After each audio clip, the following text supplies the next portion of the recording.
The night Caleb Bear Whitlock rode his Harley into the parking lot of a dying roadside diner during the worst blizzard in Wyoming's memory, nobody inside thought he was anything other than trouble. Frost cracked off his shoulders when he pushed through the door.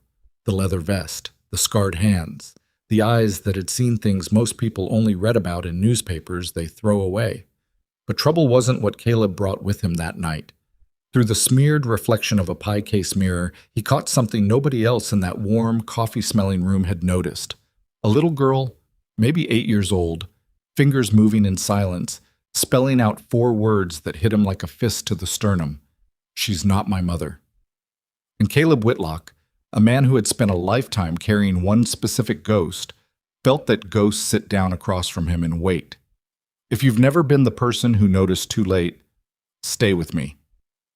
Because this story is about what happens when someone decides not to look away. Subscribe to the channel, hit that like button, and drop your city or country in the comments right now. I want to see how far this story travels. And don't go anywhere. Not yet. The worst of the storm hasn't even started.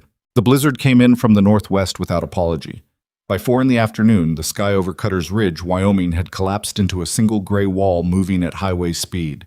The National Weather Service had issued its warning 6 hours earlier, but warnings were things that applied to other people until the moment the world turned white and stayed that way. Visibility dropped to 30 feet, then 20. The interstate went dead first, taillights blinking out one by one like a strand of Christmas lights losing power. And then the county roads followed, and then there was nothing moving out there except snow and wind and the occasional shape of a pine tree bending so far it looked like it was confessing something. The Crow's Nest Diner sat at the junction of State Route 16 and a farm access road that didn't appear on most maps. It had been operating continuously since 1974, which was something its owner, Darlene Poole, would tell anyone who stayed long enough to hear it. Darlene was 63, built like someone who had weathered multiple decades of exactly this kind of winter, and she ran her diner with the particular brand of efficiency that comes not from enthusiasm, but from simple refusal to do otherwise. The booths were red vinyl worn through to gray foam at the corners. The coffee was hot and bad, and endlessly refilled. The pie case near the register held 4 varieties, rotating daily, and the smeared glass front of it served as an accidental mirror that reflected the entire room in a slightly warped fisheye version that made everything look a little more desperate than it already was. By the time the storm fully closed the roads, 11 people were stranded inside the Crow's Nest. A trucker named Dex, who hadn't slept in 19 hours, sat in the back corner booth, nursing black coffee and staring at his phone in the particular way people stare at phones when they have nothing good to look at.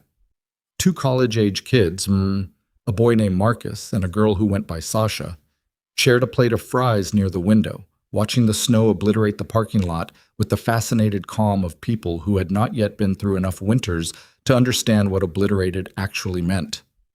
An older couple, the Hendersons, had been trying to reach their daughter in Billings for a family birthday and had pulled off the road when Margaret Henderson's husband, Frank, decided visibility was a non-negotiable requirement for safe driving.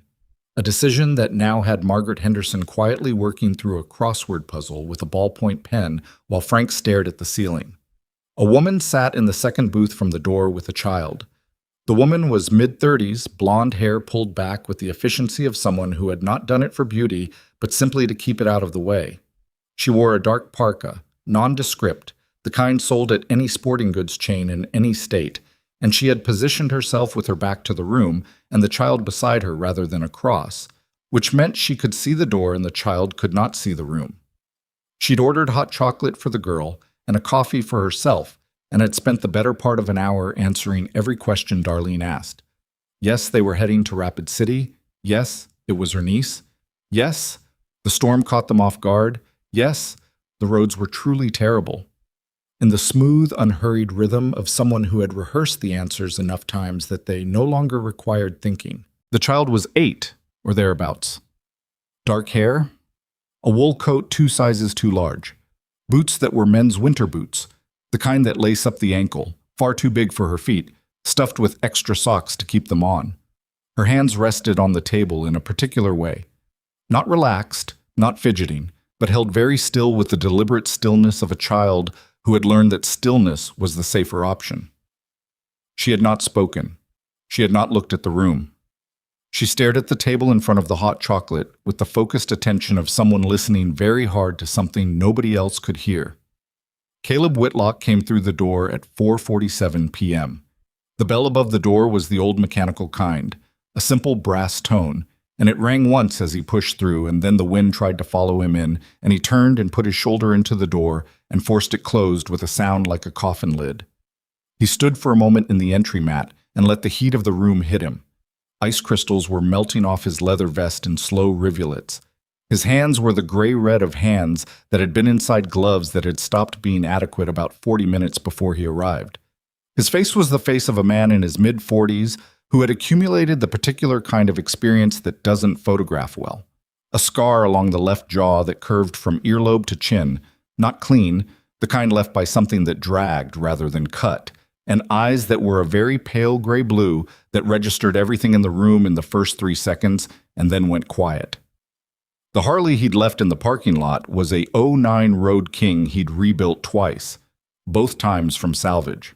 Under the ice, it was matte black with no decorative chrome except the engine covers, which caught light in a functional way, not a showboat way. He'd been riding it for 11 years, and it had never left him stranded, which was a record he took personally and intended to maintain.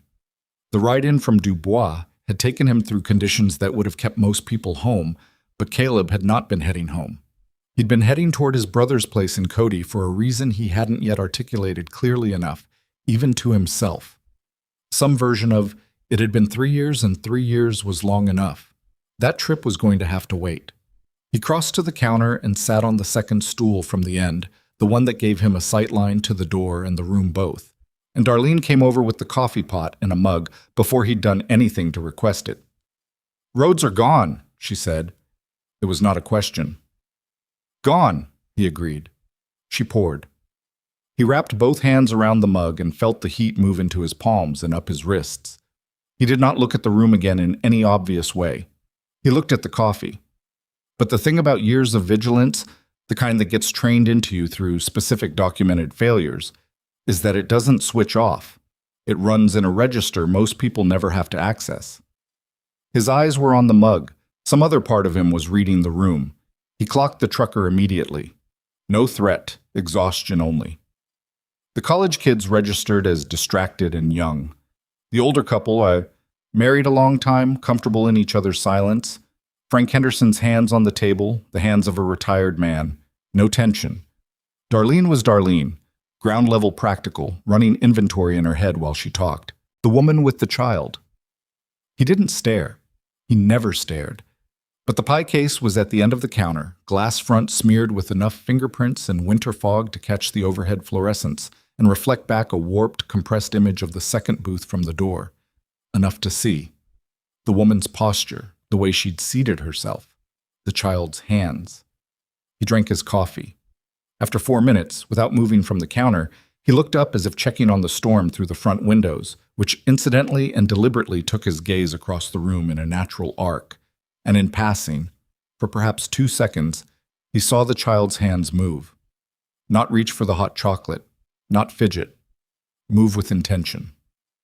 He had been 26 years old when he first learned American Sign Language, and he had not learned it for any noble reason. He had learned it because there had been a girl in the neighborhood where he grew up named Rosie, who was deaf, and who used to sit on her front steps and watch the street. And she'd been the first person who ever taught him that silence could be a whole language if you were paying attention. He'd learned enough to talk to Rosie, and then enough to talk to other people. And then it had simply become part of how he understood the world. The child's fingers had moved beneath the edge of the table, quick and small. Words meant for nobody, but shaped by a child who had learned that screaming didn't help. "She's not my mother." 4 words, repeated once. Then the small hands went still again on the table. Caleb Whitlock set down his mug very carefully. He breathed in through his nose. Coffee and frying oil and the particular smell of diner heat on cold outdoor clothes. He breathed out. He did not move. He did not look at the woman. He did not look at the child. His face did not change. What changed was something internal and entirely invisible. The specific, controlled settling of a man who had made one catastrophic error of inaction in his past and had built every year since around the single commitment that he would not make it again. There had been a girl named Trisha Mallory, 15 years old, in the parking lot of a bar called The Anchor in Rapid City. He'd been 29, running with a club that wasn't what it pretended to be. And he'd seen something in the way she looked at the man she was with. That particular tilted head submission that isn't comfort, isn't trust, is something else. And he had looked away because it wasn't his business, and because looking away was what you did when you were smart and wanted to stay out of trouble. Trisha Mallory's name had appeared in a newspaper 9 days later. He knew the article by heart. He had not needed to reread it. He pulled his phone out of his jacket pocket. Cracked screen, encased in rubber. The kind of phone that works in conditions where other phones quit. He opened a text thread. The contact at the top was named Rook. He typed, "At the Crow's Nest on 16. Need eyes in here. Come quiet. Bring whoever's close." The response came back in 40 seconds. ETA, 25 minutes. Storm's bad. What are we looking at? He thought about how to answer that. He typed, "Child. Unknown adult companion. Something's wrong." Then he put the phone face down on the counter and asked Darlene for a piece of the apple pie. The woman's name, as far as any of them knew it that evening, was Sandra. She'd offered it to Darlene when Darlene had asked, the cheerful automatic social lubricant of a small diner during a bad storm. "I'm Darlene, honey. You need anything, you holler." And Sandra had smiled the right amount and said her name and said the girl's name was Ember, and they were heading to her sister's place in Rapid City, and the storm had snuck up on them. Wasn't it something? Was the coffee always this good? The talking was practiced. Caleb could tell the difference between talking and performed talking. Performed talking had a rhythm to it, just slightly too smooth, just slightly too ready, the way a stream runs faster over concrete than over rock. Sandra was performing. The performance was good. It would have fooled most people in most rooms. What it couldn't account for was the boots. He'd noticed the boots when he came in that initial 3-second read. The child's boots were men's winter work boots, the serious, insulated kind, laced to mid-shin with double-knotted laces. They were black. The girl's coat was a pale gray children's coat, clean, the right size. The wool hat on her head had small animals on it, bears, embroidered. Her mittens, dark red, were adult-sized, the thumbs folded back against her palms because they didn't fit, and she held them there with careful precision, like she was used to managing something that didn't fit. Nothing about the boots matched anything else. Not the quality of the coat, not the detail of the hat, not the temperature-appropriate care someone had taken with her upper body. The boots were whatever was closest. The boots were emergency equipment. The boots were what you grabbed when you needed to move fast. He ate the pie. Darlene refilled his coffee without being asked. Outside, the wind hit the windows in heavy, rolling waves that made the glass tremble in its old frames, and the neon open sign above the door buzzed and flickered and held. After 20 minutes, Caleb stood, rolled the stiffness out of his right shoulder. An old injury, motorcycle accident, 2008, 6 weeks in traction, and walked to the restroom at the back of the diner. On his way back, he paused at the pie case, studied the remaining varieties with apparent interest, and in doing so positioned himself briefly within the natural sightline of the second booth. He did not look at the woman. He looked at the child. She was looking at him, not frightened, not performing. Looking with the very specific measuring gaze of a child who has learned to evaluate people fast, because waiting to evaluate is a luxury she doesn't have. Her eyes were dark brown, large, set slightly wide, and they moved over him in 3 seconds with a thoroughness that caught him off guard. She wasn't afraid of his size. She wasn't reacting to the scar. She was reading him, the way someone reads a road, checking for ice, checking for drop-offs, checking for anything that might be worse than what she was already in. He held her gaze for 1 second, just one. Then he looked at the pie case, chose nothing, and walked back to his stool. Behind him, at a pitch low enough not to carry past 3 feet, he heard the woman say, "Who's that?" And the child's voice, the first sound she'd made in the time Caleb had been there, came back flat and careful.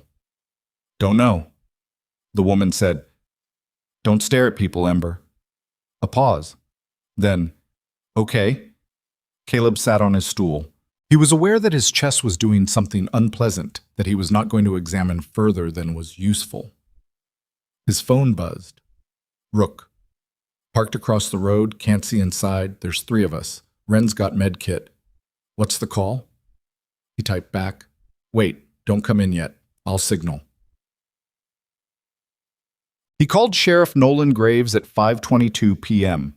He did it from the same stool, voice low enough that only Darlene, 2 stools over and pretending not to listen, could have heard any of it. And Darlene had the practical wisdom to be very busy with a dish rag at the far end of the counter. Nolan Graves had been Rimrock County Sheriff for 11 years. He was 51, lean, methodical, with the particular patience of a law enforcement officer who had worked rural Wyoming long enough to know that most situations resolve slower than anyone wants and faster than anyone is ready for.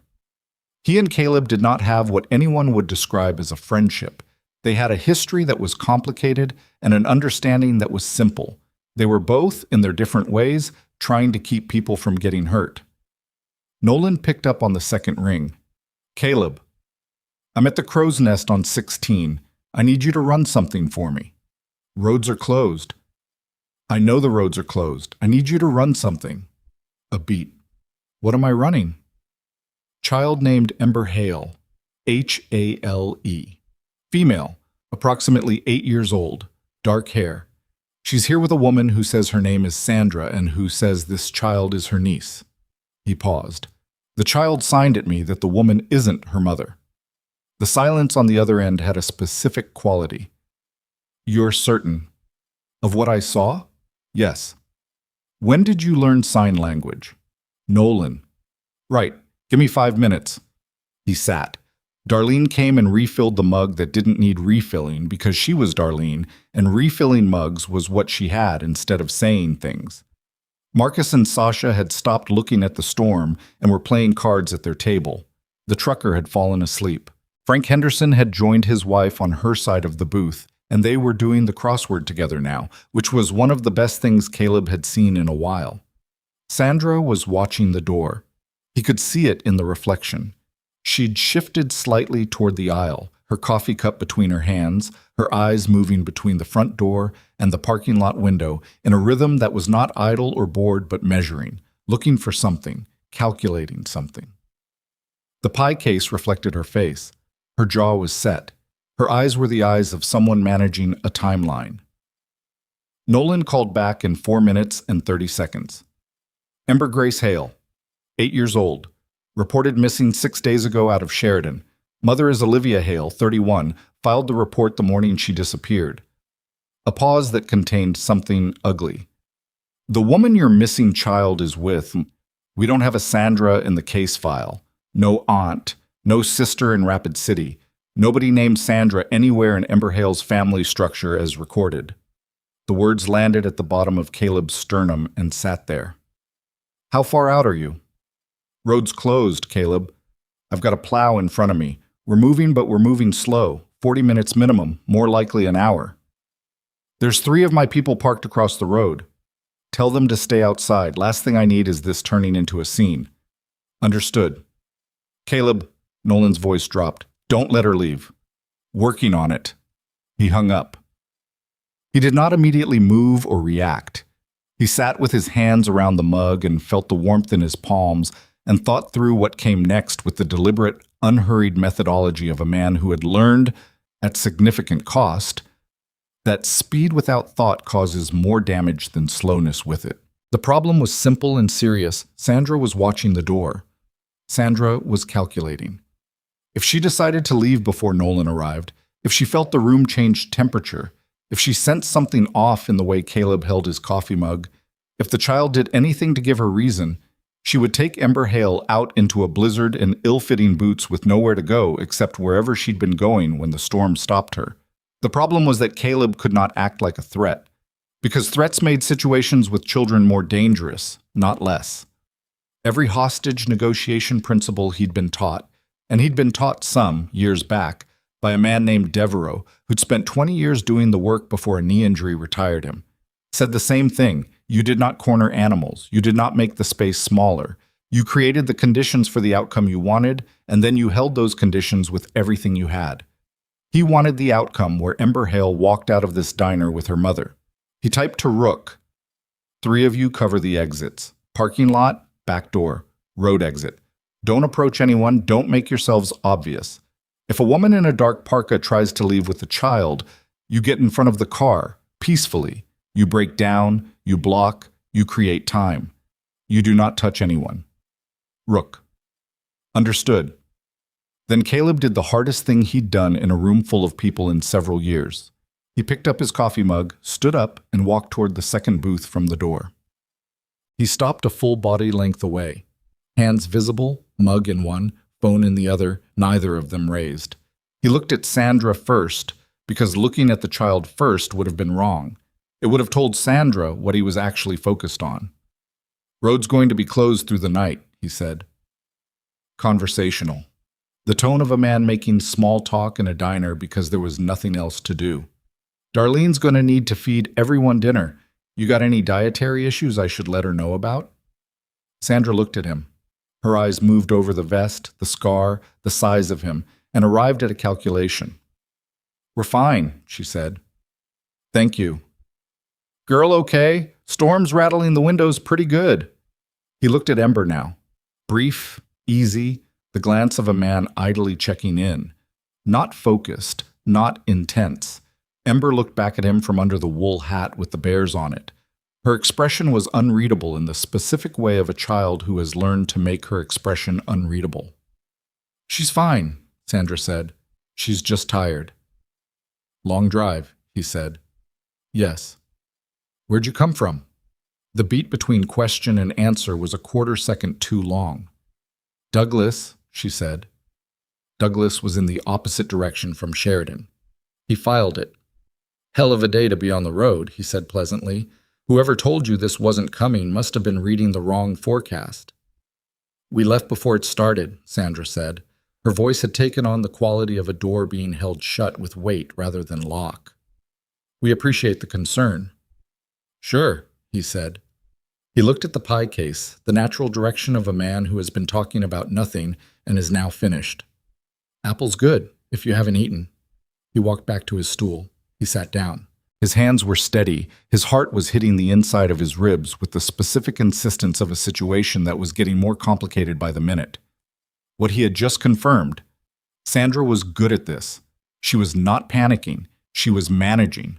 And she was watching the room with the calibrated attention of someone who understood that the danger was not outside, in the storm.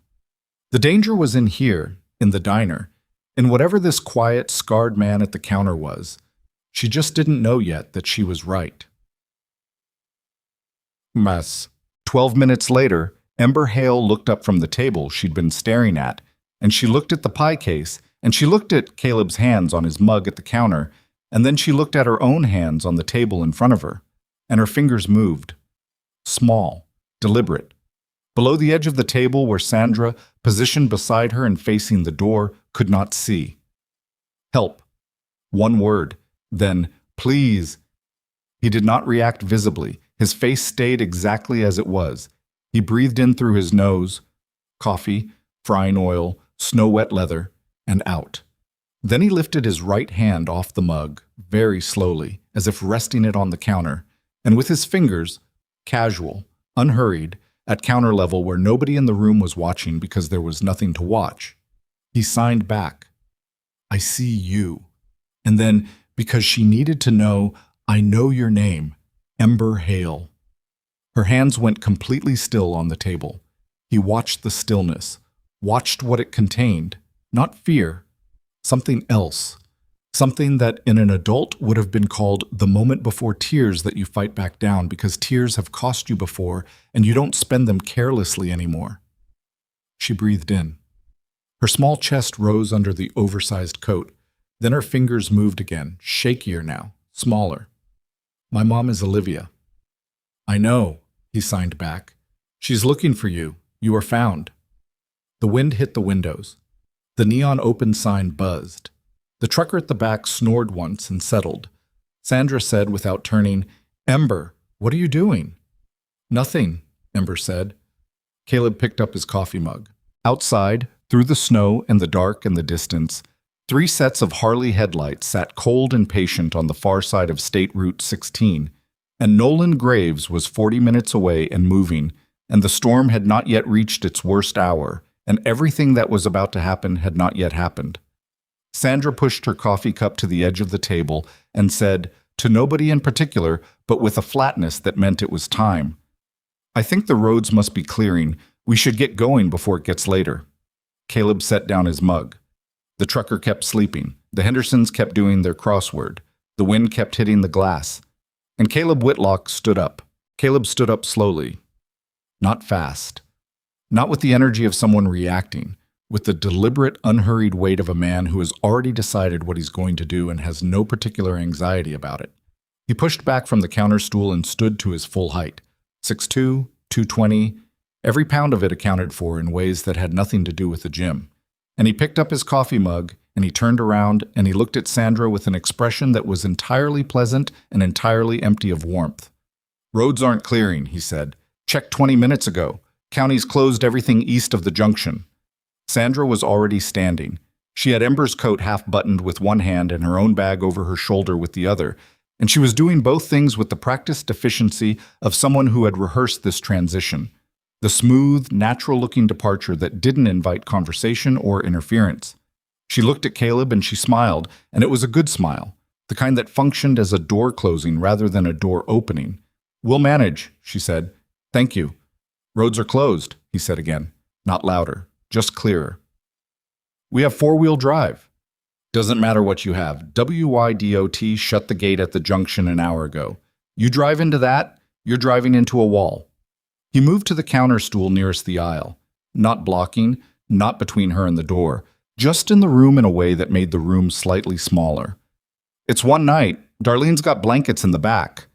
Sandra looked at him. Her smile did something minor and precise at the corners, tightening, recalibrating, and her eyes did a rapid, invisible inventory of the room that Caleb recognized as threat assessment because he'd done it himself 10,000 times. "I appreciate it," she said, "but we really need to go." Ember stood beside her, coat buttoned wrong, second button through the first hole, off kilter, and the big boots on her small feet and the red mittens that were too large. She was looking at the floor. Her hands were at her sides and her fingers were still. "Ember," Caleb said. Sandra said sharply, "Don't." He didn't look at Sandra. He looked at Ember, and his voice dropped to the level of a man talking to a child he isn't trying to frighten, which was a specific register, quiet and direct and without performance. "You want some hot chocolate before you go? Darlene makes good hot chocolate." Ember looked up. Her eyes went from the floor to his face and stayed there. "She's fine," Sandra said. "I'm asking her," Caleb said. The room changed. It was not dramatic. No sound shift, no visible tension in the other diners, nothing that Marcus or Sasha or the Hendersons would have been able to point to afterward and describe. It was a change in the molecular character of the air between three people in 8 feet of diner space. Sandra went very still. Caleb did not move.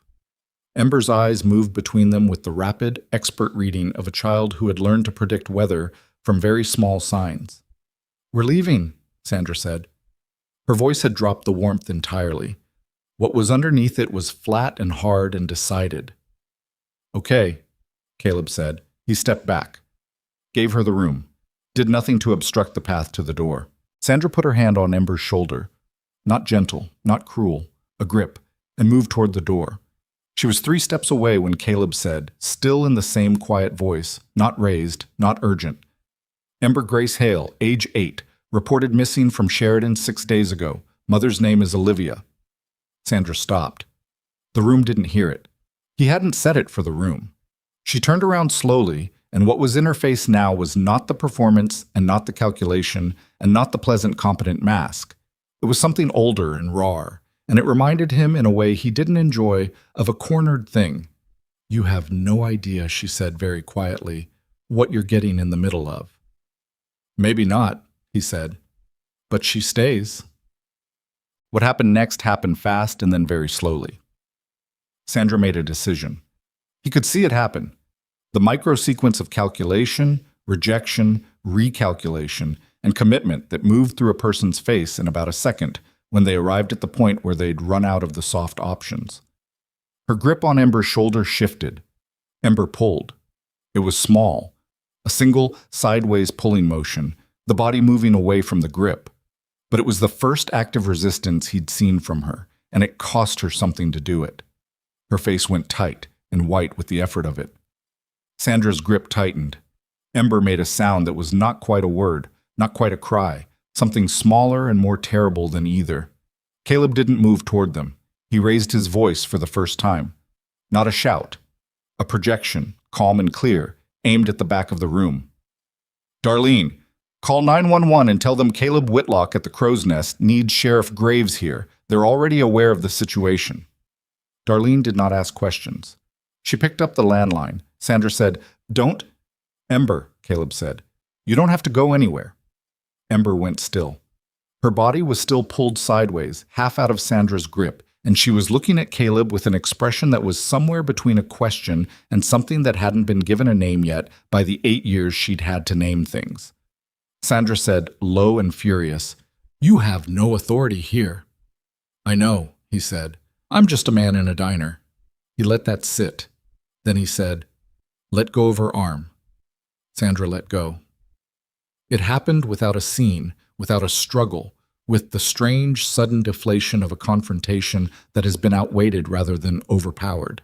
Sandra stepped back. Her bag was still on her shoulder.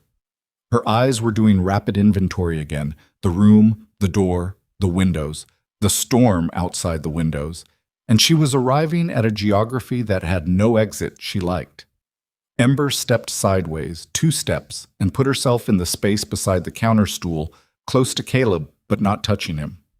She stood with her big boots on the worn floor and her off-buttoned coat and her 2 large mittens, and she looked straight ahead at the counter and breathed through her nose in small, careful intervals. He crouched down, eye level. Close enough to hear her, but not close enough to crowd her, leaving a foot of air between them that she could cross or not cross as she chose. "You okay?" he said. She considered the question with the seriousness it apparently deserved. Then she nodded once. "Good," he said. "You're doing great." The door opened at 6:08 p.m. and Rook came in. His real name was Daniel Rooker, and he was 43 years old, and he had the particular build of a man who had been large his whole life and had learned to move in a way that minimized how much of the room he occupied, because taking up that much room without an invitation was a thing you learned to be careful about. He wore a black Carhartt over his cut, the vest that identified him as road captain of the Iron Compass MC out of Casper. And his beard was frosted with melted snowflake residue, and his hands were the hands of a man who had been outside in that weather for over an hour. He looked at Caleb. He looked at the room. 3 seconds. Same inventory. He looked at Ember. He looked at Sandra, who was now seated back in her booth with the rigid composure of a woman who had decided to wait out a situation she couldn't fight her way out of.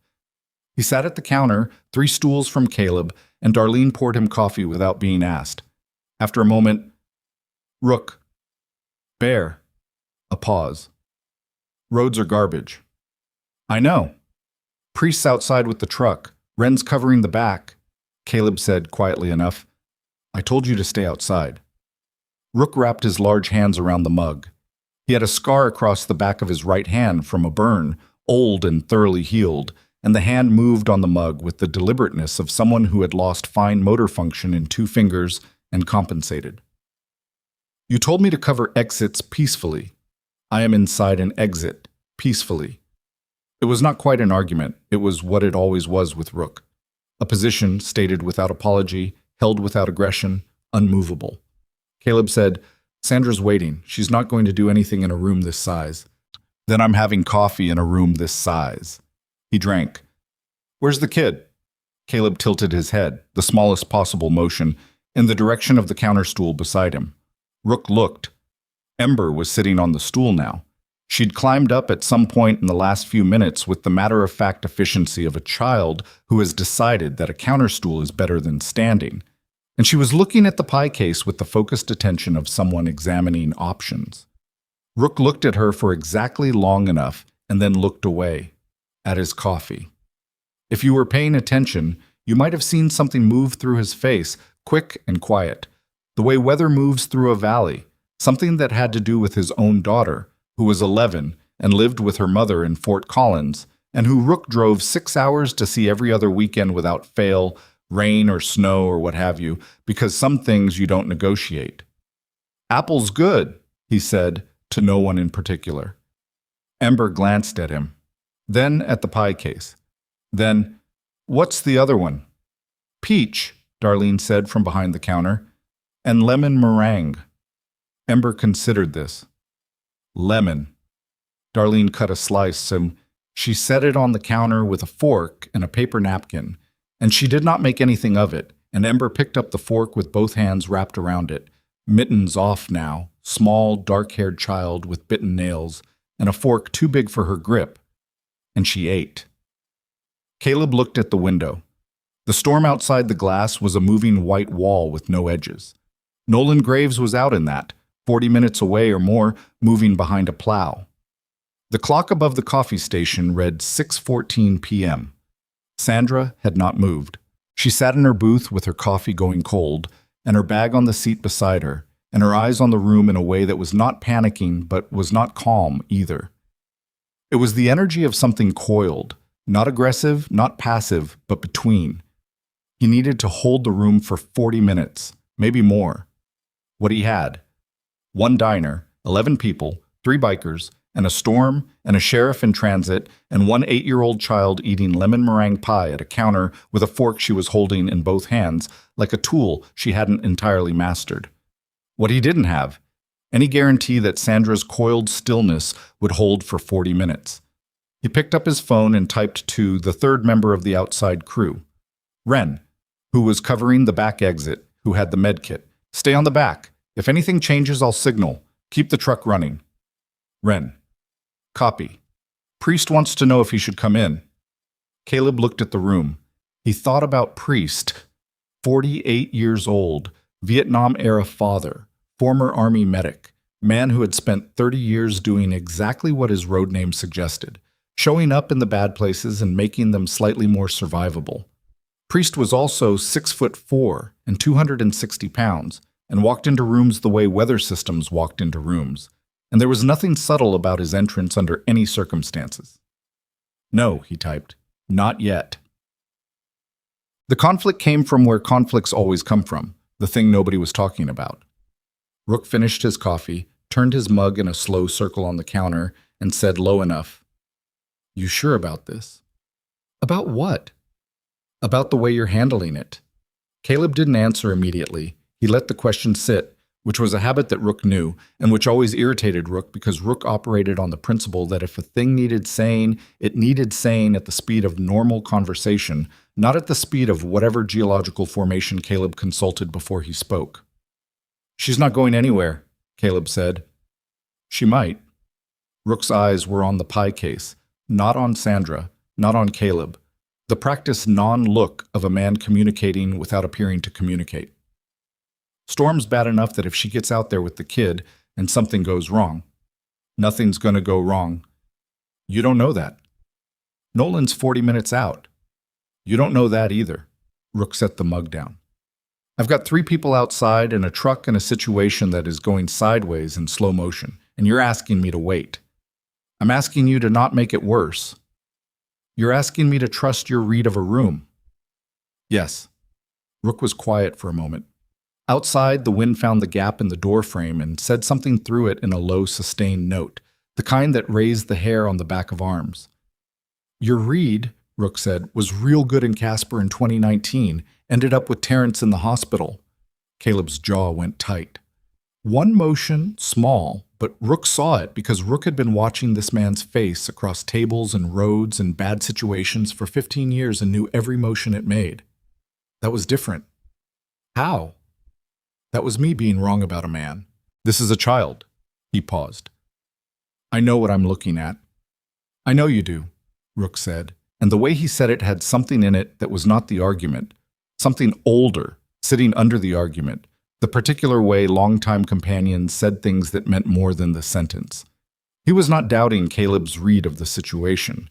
He was asking about Caleb's capacity to hold a situation that cost him something every second it ran. Caleb picked up his mug. It was empty. He held it anyway. "Let me work," he said. Rook nodded once, turned back to his coffee. At 6:31 p.m., Sandra stood up again. This time, she didn't button Ember's coat. She didn't pick up her bag. She walked to the counter, the opposite end from Caleb, near the register, and she said to Darlene quietly and pleasantly, "Excuse me, is there a back exit?" Darlene looked at her over the reading glasses she'd put on to work the crossword she'd taken over from the Hendersons. She looked at Sandra for one long beat, and Darlene Poole had been running this diner for 26 years in this specific stretch of Wyoming, which meant she had accumulated a very precise instrument for reading what people meant when they asked questions. And what Sandra meant was not, "I want to know where the back door is," but something underneath that. Darlene said, "Just the kitchen door, goes out to the generator shed. Nothing back there in this weather." She paused. "You'd freeze before you reached the lot." Sandra smiled. "I was just wondering. Thank you." She went back to her booth. Caleb had been watching the reflection in the pie case. He'd seen all of it. He typed one word to Wren. "Alert." Wren, copy. He looked at Rook. Rook had seen it too. Had tracked it in the same fisheye reflection. Their eyes met for 1 second. Rook stood up, stretched in the way of a man who had been sitting too long, walked to the back of the diner with the natural destination energy of a man heading to the restroom, and did not come back to the counter. He sat in the back booth, which was adjacent to the kitchen hallway, which was adjacent to the kitchen door. Caleb breathed out through his nose. He looked at Ember. She had finished the lemon meringue and was sitting with the empty plate in front of her, the fork laid across it, and she was watching Sandra from under the wool hat, with the bears on it, with the expression of a child who has understood the temperature of the room and has folded herself very small inside it. He signed, small, counter level. "You're safe. I'm not leaving." She didn't sign back, but something in her shoulders changed by approximately 5 degrees, the difference between braced and slightly less braced, and she pulled the fork off the plate and turned it in her fingers once, a small fidgeting motion, the first unguarded motion he'd seen from her. He looked at the clock. 6:34 p.m. His phone buzzed. Nolan Graves. Plow broke down at mile marker 22. Getting a replacement. Add 20 minutes. He read it twice. Put the phone face down. He said very quietly, to no particular part of the room, "Okay." The thing about Rook and Caleb was that they had known each other since Caleb was 27 and Rook was 29, and they'd both been in a club that was not what the Iron Compass was now, which was a thing neither of them discussed and both of them carried. The Iron Compass had been rebuilt, deliberately, painstakingly, over the course of 8 years from something that had done harm into something that tried to counteract harm, and that rebuilding had cost things, members, relationships, the particular easy brotherhood of men who don't ask too many questions. And the cost was something that lived in the group the way scar tissue lives in a healed wound, structural, permanent, defining. Rook's argument in Casper in 2019 still sat between them like furniture in a small room that you had learned to navigate around. A man named Carver had been presenting as a victim, a domestic situation, a woman, a child, the brotherhood called in to help. And Caleb had read Carver as what he presented as, and Caleb had been wrong, and the woman had been complicit, and Carver had gotten to Terrence with a piece of rebar before anyone understood what was actually happening. Terrence had survived. The injury had left him with a permanent tremor in his right hand and a medical discharge from the life he'd been building. Caleb had not forgiven himself for Casper. This was not something he announced. It was something Rook knew, because Rook had been watching him carry it for 6 years. What Rook was asking in the only way Rook asked things, sideways under the surface of the thing he was apparently talking about, was whether the ghost of Casper was in the room right now. Whether Caleb's certainty about this situation was informed judgment or penance. Whether the reason Caleb was holding the room with patience instead of force was because holding with patience was correct. Or because holding with force was what had gone wrong in Casper, and he couldn't bring himself to try the other way again. It was a fair question. It was the right question. Caleb hated it. Oh. At 6:47 p.m., Sandra moved. Not toward the door. Not toward Ember. She moved to the table beside the window, and she sat with her back to the room and her face to the glass, And she did something that Caleb had not been prepared for. She cried. Not loudly, not demonstrably. The kind of crying that happens when someone has run out of the energy to not cry and doesn't particularly want an audience for it. Shoulders curved inward, head down, one hand covering the bridge of her nose, soundless. The kind of crying that had nothing to do with performance because there was no angle to it. Ember watched her from the counter stool. Caleb watched Ember watch her. The child's expression was not hard. It was not cold. It was something considerably more difficult to look at. The expression of a child who had seen this before and did not know what it meant and was trying to work out whether it changed anything about what she knew to be true. Rook appeared at Caleb's shoulder. He'd moved from the back booth silently, which for a man his size was a specific kind of discipline. He stood beside Caleb and looked at Sandra and said nothing for a moment. Then, "That complicate things?" "Everything about this is complicated," Caleb said. "You know why she took the kid?" "No." "Might matter." Caleb looked at Ember. The child had turned back to the counter and was looking at the empty pie plate with the expression of someone thinking very carefully about a thing. Her fingers moved twice, small and involuntary, as if beginning a sentence to herself and then stopping. "It matters after," Caleb said. "Not yet." Rook made a sound that was not agreement and not argument, just presence. His phone buzzed. He looked at it and held it where Caleb could see. It was from Priest, outside in the truck.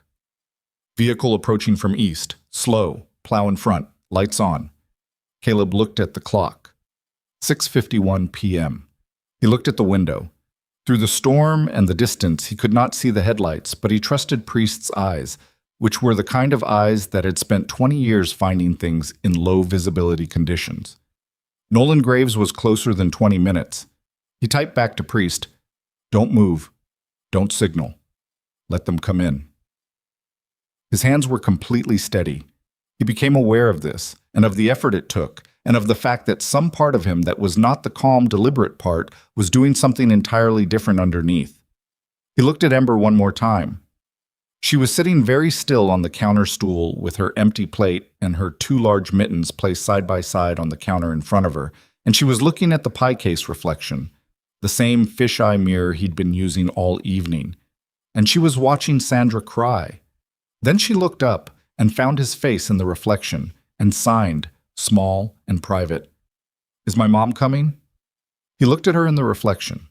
He signed back, "Yes." She nodded once. She picked up one of the mittens and held it in her lap, and she sat very still.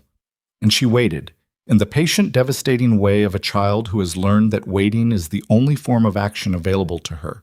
And outside the storm was still going and the headlights were coming through it, and Sandra was crying in the window and Rook was breathing at his shoulder and the clock was at 6:52 and Caleb's phone began to ring. Nolan Graves. Calling instead of texting, which meant he was close enough to call and needed something Caleb needed to answer right now. He picked up. Nolan said, without preamble, "I've got Olivia Hale in the passenger seat of my cruiser." Caleb said nothing for 1 second. "She flagged down the plow at mile marker 19, Nolan said. "She's been driving toward the storm for 6 hours. She knew where Sandra was taking her. She had a name, a town, a specific location. And it wasn't Rapid City." "Where?" "That's the thing," Nolan said. "The location she had. It's not good, Caleb. The person Sandra is connected to. This isn't a custody dispute." A pause. Nolan's voice had taken on the specific gravity of a man who had seen the file and was no longer calling this what everyone had been calling it. "We need to be very careful about how this ends. Sandra is not the principal. She's a runner. Whoever sent her, they're going to know the moment she goes dark." The diner was warm and smelled of coffee and pie and winter coats. Ember was on her stool with her mitten. Sandra was crying at the window. Rook was at his shoulder waiting. "How far out are you?" Caleb said. 7 minutes. "Come quiet," he said. "No lights, no sirens." "Already planned on it." A pause. "Caleb, the mother is... she's holding together, but she needs to know her daughter is physically safe before I can keep her in this vehicle." He looked at Ember in the pie case reflection. Small child, lemon meringue plate. bears on her hat, waiting with the patience of someone who had learned that waiting was what you did. He said, "Tell Olivia Hale that her daughter is sitting at a diner counter eating pie, and she is safe and she is waiting." He heard Nolan relay it. He heard, at a distance, a sound that was not quite a word, the sound a person makes when they have been holding something for 6 days, and 6 days of held breath releases all at once. He hung up. He looked at the clock. 6:53 p.m. He turned to Rook and said very quietly, 7 minutes. Sandra's connected upward. This isn't just about the girl. Rook absorbed this without visible reaction. His large hands rested at his sides. His eyes moved to Sandra at the window and then back to Caleb. "What do you need?" "I need you to go outside and tell Priest and Wren that we are holding this room for 7 minutes, and then law enforcement arrives and nothing happens before that, unless Sandra moves toward that child." Rook held his eyes for one beat. "And if she moves toward the child?" Caleb's voice was entirely flat. "She won't." "But if she does," he said, "then we move." Rook nodded, buttoned his Carhartt, walked to the door, and went out into the storm. The bell above the door rang once, brass and clear, and went quiet. Caleb sat back down on his stool. Sandra had stopped crying. She was sitting straight again, bag on her shoulder, eyes on the window, and she said, without turning around, "You called the sheriff." "Yes," he said. She absorbed this. He could not see her face. "You don't understand the situation," she said. "You keep saying that." "Because it keeps being true." She turned now, and her face was the face of a woman on the other side of something.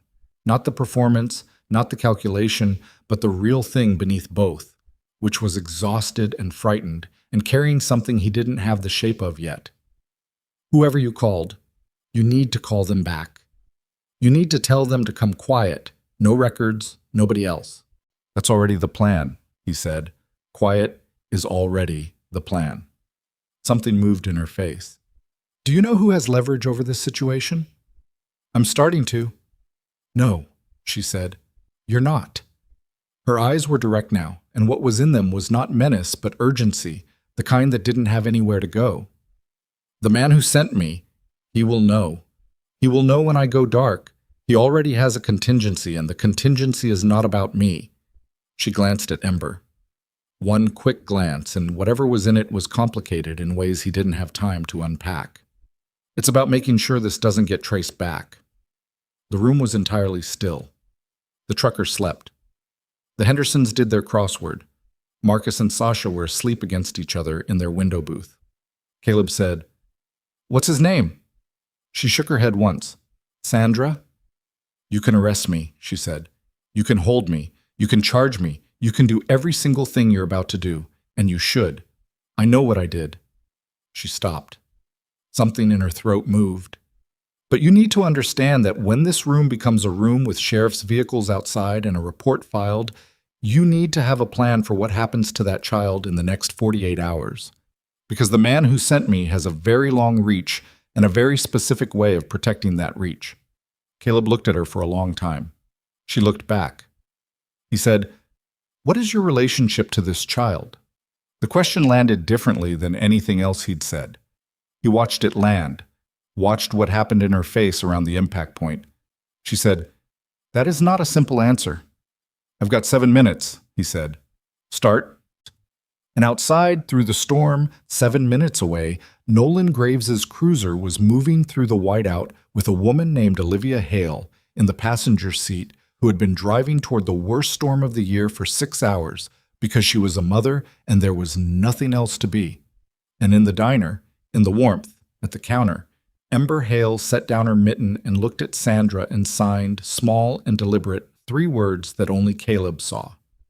"Tell him everything." Sandra stared at the child. The child stared back.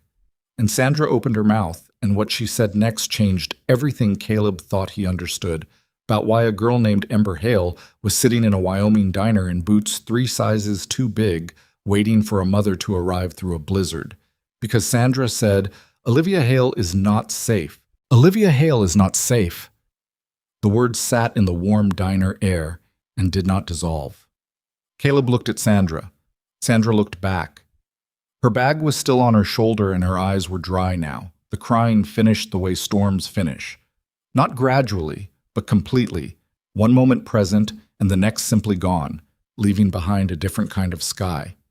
What was in her face was the specific exhaustion of a person who has been carrying a lie for long enough that putting it down feels less like relief and more like amputation. "Explain that," Caleb said. "How much time do we have?" "Less than before." "Explain it." She looked at Ember. The child was sitting with her mitten in her lap, watching Sandra with the steady, unblinking attention of someone who already knew the shape of what was about to be said and was waiting to hear it confirmed. There was something between them, Sandra and Ember, that Caleb had been reading wrong. He'd read it as captor and captive. The dynamic was present, but it was not the whole architecture. Sandra said to Ember directly, "You understand I'm going to tell him." Ember's hands moved. "Yes." "Okay." Sandra looked back at Caleb. She put her bag on the table, unzipped it, and removed a phone. Not her phone. A second phone. A burner with a cracked screen and a piece of electrical tape over the camera lens, and she set it on the table between them. "This was given to me 4 days ago. I was told it was for communication only. I was told not to open the photo folder." She paused. "I opened the photo folder." Caleb looked at the phone. He did not reach for it. "The man who sent me to take Ember," Sandra said, "his name is Garrett Voss. He runs a logistics company out of Cheyenne. Legal, on paper, freight, trucking, interstate transport. He is also the reason Olivia Hale spent 8 months in a federal holding facility 3 years ago on trafficking-adjacent charges that were entirely fabricated." She stopped, and her jaw worked once, a grinding motion, before she continued. Olivia was getting close to something she shouldn't have been close to. She was a paralegal at a firm that was doing the legal shielding for one of Voss's subsidiary operations, and she found a discrepancy in the routing documentation, and she made the mistake of asking about it. Another pause. "Voss has connections in the Rimrock County DA's office. It took Olivia 8 months to prove the charges were built from nothing, and by the time she got out, Ember had been in foster care long enough that Olivia spent another 4 months in family court getting her back." Caleb was very still. "And Voss?" "Voss waited," Sandra said. "He's patient. He waited 2 years, and then, 6 days ago, he decided that Olivia was starting to talk again. To a different lawyer, a federal one." She nodded at the burner phone. "Open the photo folder." He picked it up. His hands moved deliberately without hurry. He opened the folder. There were 11 photographs. The first 3 were surveillance images. A parking lot, a woman getting out of a car, the resolution good enough to read the license plate and to see the face clearly. The woman was in her early 30s, dark hair pulled back, the kind of face that had been through something and come out the other side still functional, but carrying the evidence of the journey. Olivia Hale. Photographed without her knowledge across 3 different days, 3 different locations. The next 4 photographs were of Ember, school, a playground, a sidewalk 2 blocks from what appeared to be an apartment building, getting off a school bus. The last 4 photographs were of the Iron Compass MC. Caleb's thumb stopped moving. He looked at the photos. 4 of them, and they were not surveillance in the ordinary sense. They were operational photographs, the kind you took to understand personnel and patterns. Rook coming out of the Iron Compass chapter house in Casper. Priest at a gas station, profile. Wren at a diner. Not this diner, a different one, in a different city, 3 weeks ago by the timestamp. And Caleb. At the Dubois Junction, the specific junction he'd been heading through this afternoon, taken from an elevated position, his road king in frame, his face turned toward the road, the timestamp reading 11:43 a.m. today. Today. He had been photographed this morning. He set the phone down. He said nothing for 4 seconds, and those 4 seconds were not empty. They were dense with the specific cognitive work of a man reorganizing everything he thought he knew about the last 3 hours. The storm. The diner. The child. Sandra. All of it sitting inside a frame he hadn't been able to see because he'd only been looking at the picture. not at what was holding it on the wall. He knew I was on Route 16, Caleb said. He knew where you were all day, Sandra said. The iron compass has been under observation for at least 3 weeks. Voss's people identified you specifically. They knew your route, your destination, your ETA at the Dubois Junction. She held his eyes. I don't think it was coincidence that the storm hit when it did. Weather doesn't pick targets, but the man who planned this chose a route and a timeline, and the storm was a variable he planned around, not one he couldn't anticipate. He sent you through here, Caleb said. Through my route. He sent me through here because you were here, Sandra said. Because if something went wrong, if the pickup hit a complication, you were the complication he'd planned for. He knew how you'd react. He knew you'd hold the room. She stopped. He wanted the iron compass in this diner tonight. The fluorescent light above the counter hummed its single sustained note. Caleb looked at Ember. Ember was looking at him with the focused, clear-eyed attention of a child who had been listening to adults talk around the facts of her situation for 6 days and who was now in a room where the facts were finally being said out loud, and her face was not frightened but was something more complicated. The expression of someone who had known a version of this and was hearing the full version for the first time. He signed to her. Did you know about this man? Her fingers came up. Mom called him the Shadow. She said, don't say his name. Has he ever spoken to you directly? A pause. Then, once. On the phone. He said if Mom talked to anyone, I wouldn't see her again. Caleb put the phone face down on the table. He breathed in through his nose. Coffee, wet leather, the faint metallic edge that had been underneath the diner smells all evening, and that he could now identify as his own adrenaline. The specific scent of a body running a situation it has been inside for longer than it knew. He picked up his phone and called Rook. Rook answered on the first ring. Wind noise on the line, the storm working over the parking lot, the sound of a man in the cold. Come in, Caleb said. Now. And call Nolan. Tell him to stop the cruiser. Do not bring the cruiser in. Tell him I need 5 minutes. What? Rook. His voice was flat and clear and left no room. Inside. Now. Dishing. Rook came through the door with snow on his shoulders and a question already forming on his face, and Caleb met him 3 steps in and spoke low and fast. The condensed version, the operational version, Voss, the photos, the surveillance, the iron compass on the burner phone, the photograph taken this morning at the Dubois Junction. He watched Rook's face move through the information the way a face moves through weather, processing without performing, arriving at the other side altered. Rook said, He set us up. He used us, Caleb said. Set up implies we were harder to get into position. We walked in. Why? It was not a question of motive. Rook understood motive. It was a question of mechanism. What specifically was the play? I don't know yet. Caleb looked at Sandra. I need the rest of it. Sandra had moved to the counter, the bar stool beside Ember, and she was sitting with both hands flat on the counter in the posture of someone who has decided that full disclosure is now the only survivable direction. Voss needed leverage. On Olivia, the federal lawyer she's been talking to, his name is Donahue, and he's been building something against Voss's operation for 14 months. And the thing he needs, the specific thing that makes his case prosecutable, is testimony from someone inside the routing documentation. She looked at Caleb. Olivia has that testimony. She's had it for 3 years. She didn't give it before because she was afraid of what would happen to Ember. And Voss taking Ember changes that calculus, Caleb said. Voss taking Ember and getting caught changes it differently, Sandra said. If this goes public, if there's an arrest tonight, if it goes into the system, then Voss loses the leverage, yes.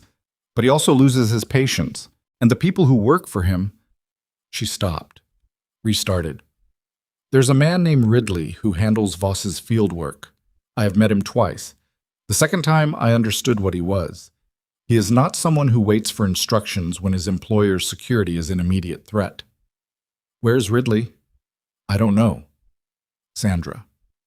I genuinely do not know. He doesn't operate on a schedule I have access to. He operates at Voss's discretion. Her hands on the counter were not shaking, but they were not entirely still either, a fine unsteadiness that came from somewhere below the level of conscious control. "But Caleb, he has your photograph from this morning. He knows you're here. If Voss's monitoring shows that I've been in this location for 3 hours without movement..." Caleb's phone rang. Not Nolan Graves, not Rook, who was standing next to him, not Priest or Wren. A number he did not recognize. Wyoming area code 307, 7 digits he had never seen. He looked at it for 2 rings. He answered. A voice said, "Bear Whitlock." Not a question. The voice was even and unhurried, a mid-range male voice, with the particular confidence of a man who had never in his adult life had a conversation he wasn't fully controlling. "I understand you've been busy this evening." Caleb said nothing. "The girl is fine," the voice said. "I want you to know that her safety was never the objective." Sandra got nervous. She's always been the weak link in this particular chain, and I apologize for that. It was an imprecision in planning. A pause. "You're going to let Sandra leave with the child. You're going to call Sheriff Graves and tell him there was a misunderstanding. You're going to take your people out of the parking lot and you're going to ride back to wherever you were going before the storm." "And if I don't," Caleb said, "then the conversation I need to have with Olivia Hale becomes less patient," the voice said. "She's in a vehicle right now on a county road 6 miles from your location, in a blizzard, with a man in a law enforcement uniform who is, and this is the complication, not actually Sheriff Graves." The bottom of Caleb's sternum went cold. He said, "Say that again." "The vehicle that Olivia Hale is currently riding in," the voice said, with the careful pronunciation of a man enjoying the precision of his own disclosure, "is not Sheriff Nolan Graves's cruiser. It is a vehicle that resembles Sheriff Nolan Graves's cruiser. The man driving it works for me. Olivia Hale does not know this." Another pause. "She thinks she's 6 minutes from her daughter. She's in a good mood, under the circumstances." Caleb looked at Rook. Rook read his face and went immediately for his own phone. "Graves," Caleb said, and Rook was already dialing. Into the phone, Caleb said, "What do you want?" "I told you what I want," Voss said, because it was Voss. It had to be Voss, the voice of the man who had been 3 steps ahead of this situation before it started. "Sandra and the girl walk out. You stand down. Olivia Hale arrives safely at the diner in approximately 7 minutes. Everyone goes home. The federal case that Mr. Donahue has been building quietly dissolves when his key witness decides, as she will decide once she's had time to think clearly, that what she knows isn't worth what it costs. And if Olivia doesn't decide that..." Silence. 3 seconds of it. "Olivia Hale is a good mother," Voss said. "Good mothers make practical decisions when they understand the practical reality." The silence again, shorter this time. "You have 2 minutes, Bear." After 2 minutes, the vehicle Olivia is in stops, and the conversation that follows is not one you want to have happened. The line went dead. Rook said 3 feet away, his phone to his ear, "Nolan, where are you right now?" A pause. "On Route 16 heading west." "Where on Route 16? Another pause. Longer, and Rook's face underwent a change that Caleb had seen on it perhaps twice in 15 years. The change that happened when Rook received information that broke the floor out from under the room. "You're in the parking lot," Rook said. His voice had gone very flat. "You're in the parking lot of the Crow's Nest right now. Who's in your vehicle?" Caleb was already moving. He was at the front window in 4 strides, and he looked out through the frosted glass into the dark and the storm, and there in the parking lot were headlights. A vehicle he'd assumed was Priest's truck. Assumed because he'd been told to assume, because Priest had texted that a vehicle was approaching, and he'd filed it as Nolan Graves and moved on. The vehicle was a dark SUV parked at the far end of the lot. No light bar, no county markings. A vehicle that, in a blizzard at a distance, read as official because it was the right size and the right color, and he had been primed to expect official. Rook was still on the phone. Nolan, listen. Someone has Olivia Hale in a vehicle claiming to be you. We have a man in our parking lot who is not who we thought he was. I need you to..." He cut off because the front door of the crow's nest opened and a man walked in. He was average in this way that some people are deliberately average. Middle height, dark jacket, the kind of face that doesn't register because it has been carefully assembled to not register. He was in his late 30s with short dark hair and a 3-day beard, and he moved with the ease of someone who had walked into rooms that didn't want him in them many times and had never once been removed. He looked at the room with flat, quick eyes. 3-second inventory, familiar pattern, and he arrived at Caleb with the direct efficiency of someone who already knew which person in the room was relevant. He said, "You talked to my employer." Rook hung up. He was standing between the man and the counter where Ember sat. He did not move toward the man. He stood. "Ridley," Caleb said. Ridley inclined his head approximately 2 degrees. He put his hands in his jacket pockets and stood with the relaxed posture of a man who was the most dangerous thing in the room and knew it and did not need to perform it. His eyes moved to Ember, a quick assessment, then to Sandra. "Sandra, you look tired." Sandra said nothing. "The plan has changed," Ridley said. He addressed this to the room in general, with the pleasant tone of someone announcing a schedule adjustment. "We're simplifying. The girl comes with me. The mother arrives in 6 minutes. At that point, this becomes a family reunion, and Mr. Whitlock and his people have a very cold ride home, and this evening becomes a thing that didn't happen." "The girl's not going anywhere," Caleb said. Ridley looked at him with a patience that was worse than aggression. "Mr. Whitlock, I am aware of your history, your club, your particular brand of intervention, your moral framework. I have read you thoroughly. You are a careful man. You weigh outcomes. You choose the path with the fewest casualties." He let that sit for a moment. "The path with the fewest casualties tonight is the one where you recognize that I walked into this diner alone because I could afford to." The implication settled into the room like snow through a broken window, cold and quiet, and everywhere at once. Because if Ridley had walked in alone, it meant whatever was outside was not a threat to him. It meant the calculus of this room was already sorted in his mind. It meant there was something outside. Priest, Wren, the truck, Nolan Graves in the actual parking lot, that Ridley had already accounted for. Caleb said, "What did you do to my people outside?" "Nothing," Ridley said. "Yet. Nothing yet is the operative condition. Your man Priest is sitting in a truck that has 2 of my people behind it. Your woman Wren is at the back door, which is blocked from the outside with a vehicle I drove here. Sheriff Graves is in the parking lot where he arrived 4 minutes ago and has been communicating with someone who told him to wait, told him a civilian had the situation managed, told him not to come in yet." Ridley smiled once, small, without warmth. "Do you know who told him that?" Caleb looked at his phone. The text he'd sent to Priest 20 minutes ago. "Don't move, don't signal, let them come in." And then the relay. Priest to Nolan. The chain of communication that had been running through Caleb, which meant everything Caleb had been sending had been information about exactly where everyone was and what they were doing and when they were waiting. His phone, his contact list, his network, all of it feeding a man who had his photograph from this morning. Rook said very quietly to Caleb's left, "Bear." "I know," Caleb said.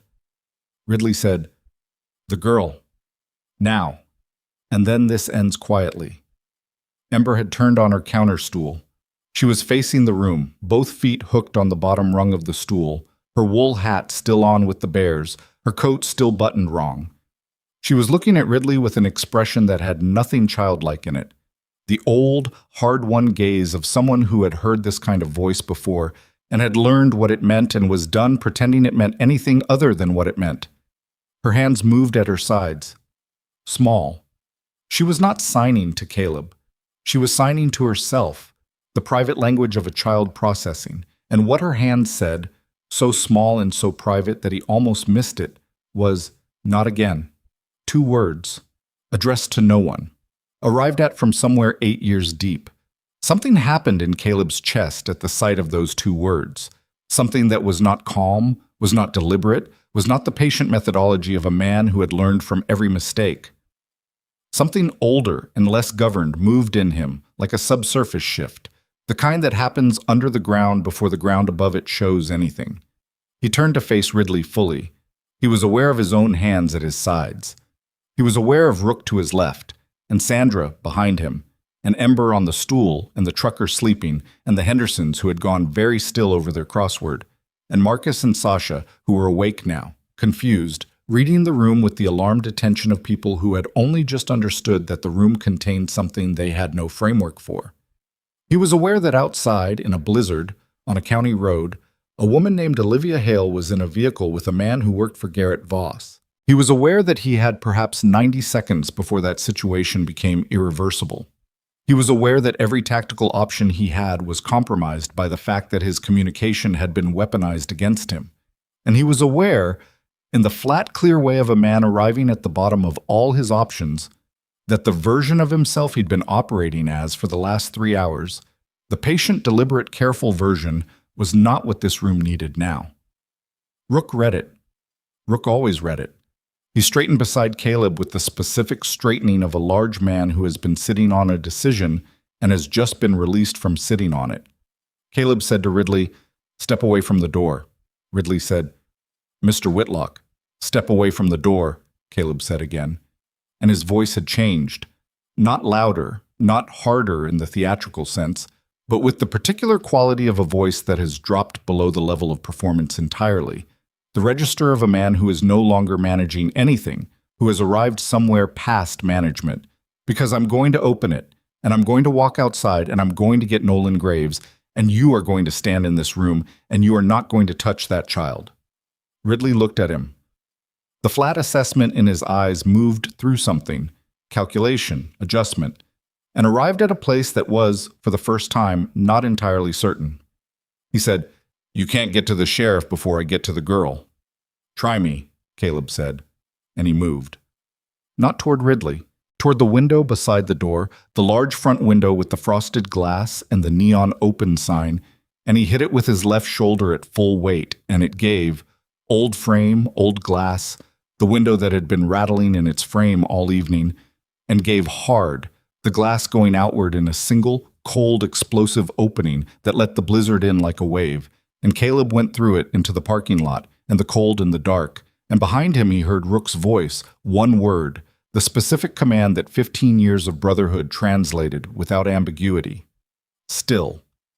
And then the storm took everything except the sound of his own boots on frozen asphalt, and 50 feet away a vehicle sat with its engine running, and Nolan Graves was in that parking lot somewhere, and Olivia Hale was 6 minutes down a county road in a car with a man who worked for the person who had spent 3 years dismantling her life, and Caleb was running through a Wyoming blizzard with no jacket because he'd left it on the counter stool, and the cold hit him like a physical fact, immediate and total, and he ran. The cold was a physical fact, and then it became the only fact. Caleb hit the parking lot asphalt at a dead run, and the wind came off the open plain to the north and drove straight through his shirt like it had been looking for him specifically. 30 degrees below wind chill. His eyes watered immediately, the moisture freezing at the outer corners before it had anywhere to go.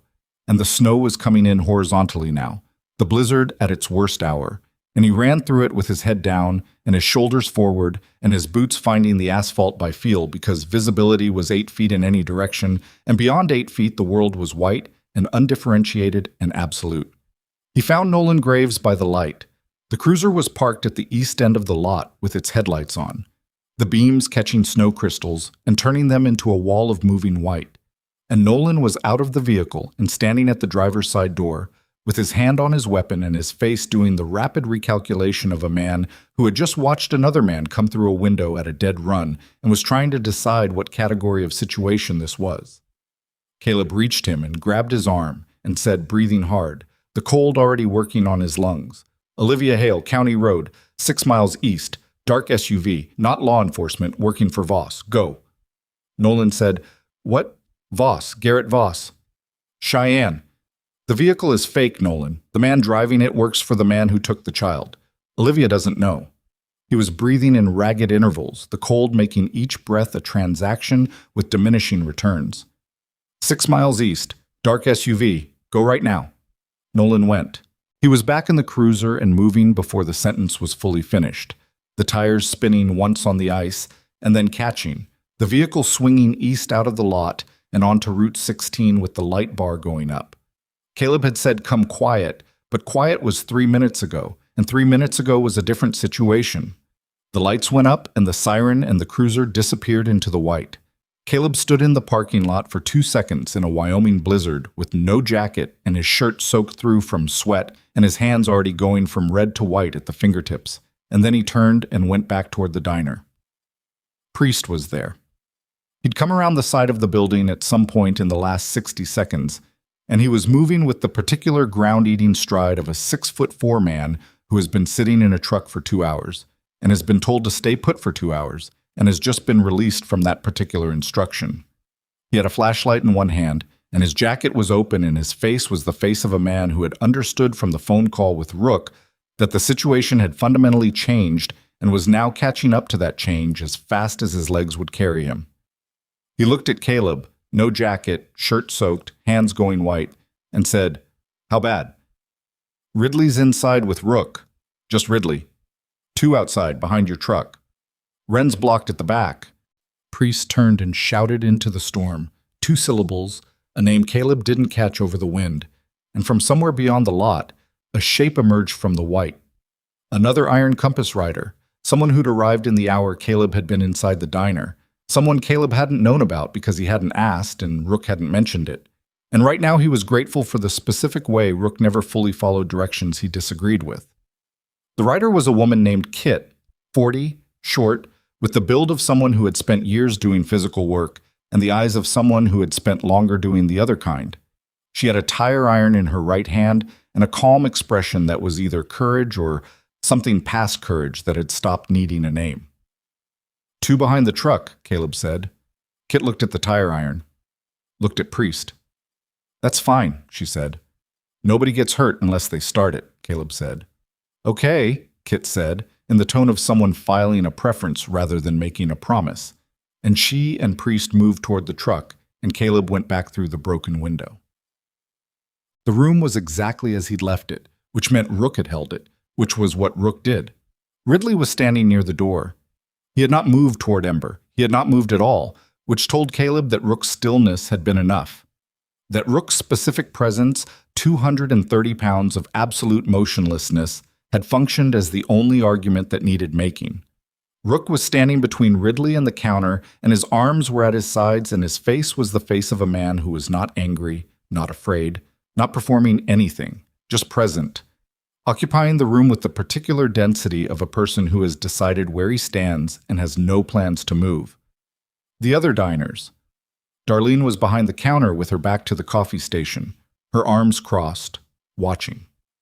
The Hendersons had moved to the back booth.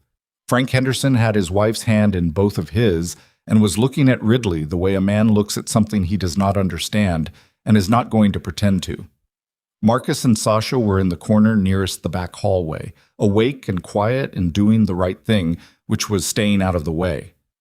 The trucker had woken up, assessed the room with the bleary speed of someone coming out of dead sleep into something wrong, and had the sense to stay seated and still. Ember was on her stool. She had turned back to the counter and was looking at her empty pie plate and her mittens, and she was breathing in the small, controlled intervals of a child who has learned to breathe carefully when the room is wrong. Sandra was beside her, close enough that their arms were touching. She was not performing anything anymore either. She was just there, beside the child, which was a choice she'd made sometime in the last 3 minutes, and which was the clearest thing about her that Caleb had seen all evening. Ridley looked at Caleb coming through the window. The cold coming with him, the wind finding the room, a man with no jacket and white fingers, and a face that had shed every layer of patient management. And something in Ridley's calculation shifted. Not fear, something more interesting than fear. The recognition of a variable that had moved outside the expected range. "The sheriff is on Route 16, Caleb said. He said it flat, no performance, the way you state a fact you don't need anyone to believe because it will be true regardless. Olivia Hale is in a vehicle with one of your people. That's ending right now." He crossed the room to the counter, not taking his eyes off Ridley, and he picked up his leather jacket from the stool and put it on, and the warmth of it against his frozen arms was so immediate and so physical, it was almost painful. And you're going to tell me where Voss is right now? Ridley said, I don't think I am. Where is he? Mr. Whitlock, the even voice, the patience. But something underneath the patience was doing arithmetic. You've complicated things. I'll give you that. But what you've done tonight is put a spotlight on a situation that was manageable. The spotlight is the problem, not me, not Voss. He tilted his head a degree.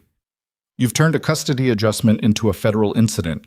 When Voss's name hits the DA's office, Voss already has the DA's office, Caleb said. You know I know that. Ridley was quiet for a beat. So you're not protecting the DA's office, Caleb said. You're protecting something else. What does Voss lose tonight if this goes through? Silence. What is it? Caleb said. What's moving? What's the shipment? What's the transfer? What's the thing that needs Olivia Hale not talking to Donahue for the next… How long? A week? 2 weeks? Ridley looked at him with the flat eyes and said nothing. Rook said, from where he stood, Caleb, I know. He's not going to… I know. He looked at Ridley. You don't have to tell me. Nolan Graves is going to pull that SUV over in the next 3 minutes, and when he does, the name Garrett Voss goes into a federal system with a timestamp, and whatever window Voss has been protecting closes. Tonight. He let that sit. So however this ends in the next 10 minutes, it ends the same way. You understand that. For the first time since Ridley had walked through the door, his face changed. Not much. The microsequence of a man absorbing information and finding that it rearranges something structural. His eyes moved to the window, the broken window, the storm outside, the direction Nolan's cruiser had gone, and Caleb saw the exact moment Ridley made his decision. He moved fast. Faster than his relaxed posture had advertised, which was the tell Caleb had been watching for and still almost missed. A lateral step away from Rook's position and toward the door, hands out of pockets, left hand with a phone, right hand reaching under the jacket. Rook was faster, not in a cinematic way. In the real way, the ugly, immediate, physical way that happened when a large man moved from standstill to full commitment in the space of 1 step. He crossed the 6 feet between himself and Ridley in a time that should not have been possible for a man his size, and he hit Ridley shoulder first, and the two of them went into the door frame, the wall beside the door, and the impact was a single heavy sound like a car door closing, and then they were on the floor and Rook had Ridley's right wrist with both hands, and was doing something to it that involved leverage and the anatomy of the shoulder joint, and Ridley made a short, sharp sound of pain, and the hand under the jacket stayed under the jacket because the arm it was attached to was not currently at Ridley's disposal. It took 4 seconds. Caleb was there in 2, and he reached under Ridley's jacket, and what he found was a holster, and what was in it was a compact semi-automatic, which he removed with the practiced efficiency of a man who had done this before in worse conditions, and handed it to Darlene without looking, because Darlene was the person behind the counter, and behind the counter was the safest place for a weapon in this room, and Darlene took it with both hands and put it on the shelf below the coffee station without a word. Ridley was face down on the diner floor with Rook's weight on his lower back and his right arm at an angle it was not designed to achieve. He was breathing hard and not moving. "Phone," Caleb said. Rook found it on the floor where it had skidded and kicked it to Caleb without releasing his hold. Caleb picked it up, locked. He looked at Ridley. Ridley said nothing. Rook applied approximately 4 additional pounds of pressure to the shoulder joint. Ridley's breath came out in a short, involuntary sound. 6-digit passcode, Rook said. Conversational. Go ahead. Ridley gave it. Caleb unlocked the phone. He went to recent calls. The last outbound call, 18 minutes ago. A number he didn't recognize, saved under the contact name V. He hit call. It rang 3 times. He was aware of his own heartbeat in the interval between rings, not fast. Oddly steady, the same settled quality as the moment before something you've committed to happens and you stop managing your own reaction to it. It went to voicemail. No greeting. A single tone. He said, "This is Caleb Whitlock, Rimrock County. Your man Ridley is on the floor of the Crow's Nest Diner and Nolan Graves is on Route 16 right now. Olivia Hale is going to talk to Donahue and there is nothing you can do about that tonight. This is over." He paused. "If you have any other people on any road near this location, call them off. Because I have people on every road near this location, and the difference between your people and mine is that mine are not getting paid." He hung up. His phone buzzed. Nolan Graves. "We have the vehicle. Olivia Hale is secure. Driver in custody. She's asking about the girl." He looked at Ember. She was still on the stool. She was looking at him. Her hands were in her lap, and her face was the face of a child who had been running at maximum self-containment for 6 days and whose reserves were somewhere below empty. But she was upright. She was present. Her eyes were on him, and they were clear. He signed, "Your mom is safe. She's coming here." Ember's face did not break. It did not collapse. It did something smaller and more profound, a single, almost imperceptible softening around the eyes, the release of a tension so long held it had become structural. And she breathed out through her nose in one long, slow exhale. Then she looked at her mittens. She picked up one of them and held it in both hands and looked at it. Sandra, beside her, put one hand on the counter next to Ember's. Not on her hand, not touching, just beside. Present. Available. The gesture of someone who understood that proximity was all she'd earned and that it was enough. Priest came through the front door with Kit 2 minutes later. They came in with the cold and the snow and the particular energy of people who had handled a thing and were reporting in. Priest's jacket had a tear across the right shoulder that hadn't been there before, and Kit's tire iron was absent from her hand, and neither of them looked like they wanted to discuss any of it in detail. Priest looked at Ridley on the floor, looked at Rook. "Anything broken?" "Probably his pride," Rook said. "His shoulder," Ridley said from the floor, flat, reporting a fact. Rook looked at Kit. Kit looked at the shoulder and made the professional assessment of a woman who had some medical training she'd acquired in circumstances nobody in this room needed to hear about right now. "Dislocated," she said. "Not broken?" "It can wait for the paramedics." "There are 2 people behind my truck," Priest said to Caleb. "What condition?" "Cold and zip-tied to the bumper." Priest reached into his jacket and produced 2 more phones. Voss's operational phones, the burners, the communication network of the evening's field team. He put them on the counter beside Darlene's coffee station with a deliberateness that communicated clearly that they were no longer in circulation. The tire iron helped. "Ren. Back door is clear. She's fine. Mad, but fine." Caleb looked at the room. The Hendersons were out of their back booth now, and Frank Henderson had put his hand on Darlene's shoulder in the way of a man who has decided to be useful and has identified that Darlene is the load-bearing person in this room and wants her to know she isn't alone in it. Marcus had his phone out, and Sasha put her hand over it and shook her head, and Marcus put it down, which was the right call. And for it, Caleb felt something briefly warm toward both of them. The trucker had gone back to sleep, which seemed impossible, and was also completely in keeping with the kind of pragmatic exhaustion that comes from 19 hours behind a wheel. Darlene said, "Somebody's going to replace my window." "Yes," Caleb said. "That's a $200 frame." "I'll write you a check." Darlene looked at him over her glasses. "You have checks." "I have a checkbook. From 2019, it might still work." She made a sound that was adjacent to a laugh and went back to the coffee station. The next 11 minutes were the longest of the evening. Ridley was on the floor with Rook sitting in a chair beside him, not restraining him anymore. Ridley had arrived at the category of situation where he understood that physical resistance was not available to him. And Caleb was at the window watching the storm for headlights. The broken window was taped with a roll of packing tape Darlene produced from under the counter, which stopped approximately 40% of the cold. The remaining 60% was present in the room as a draft that moved along the floor and made the room feel like a diner in a blizzard, which was accurate.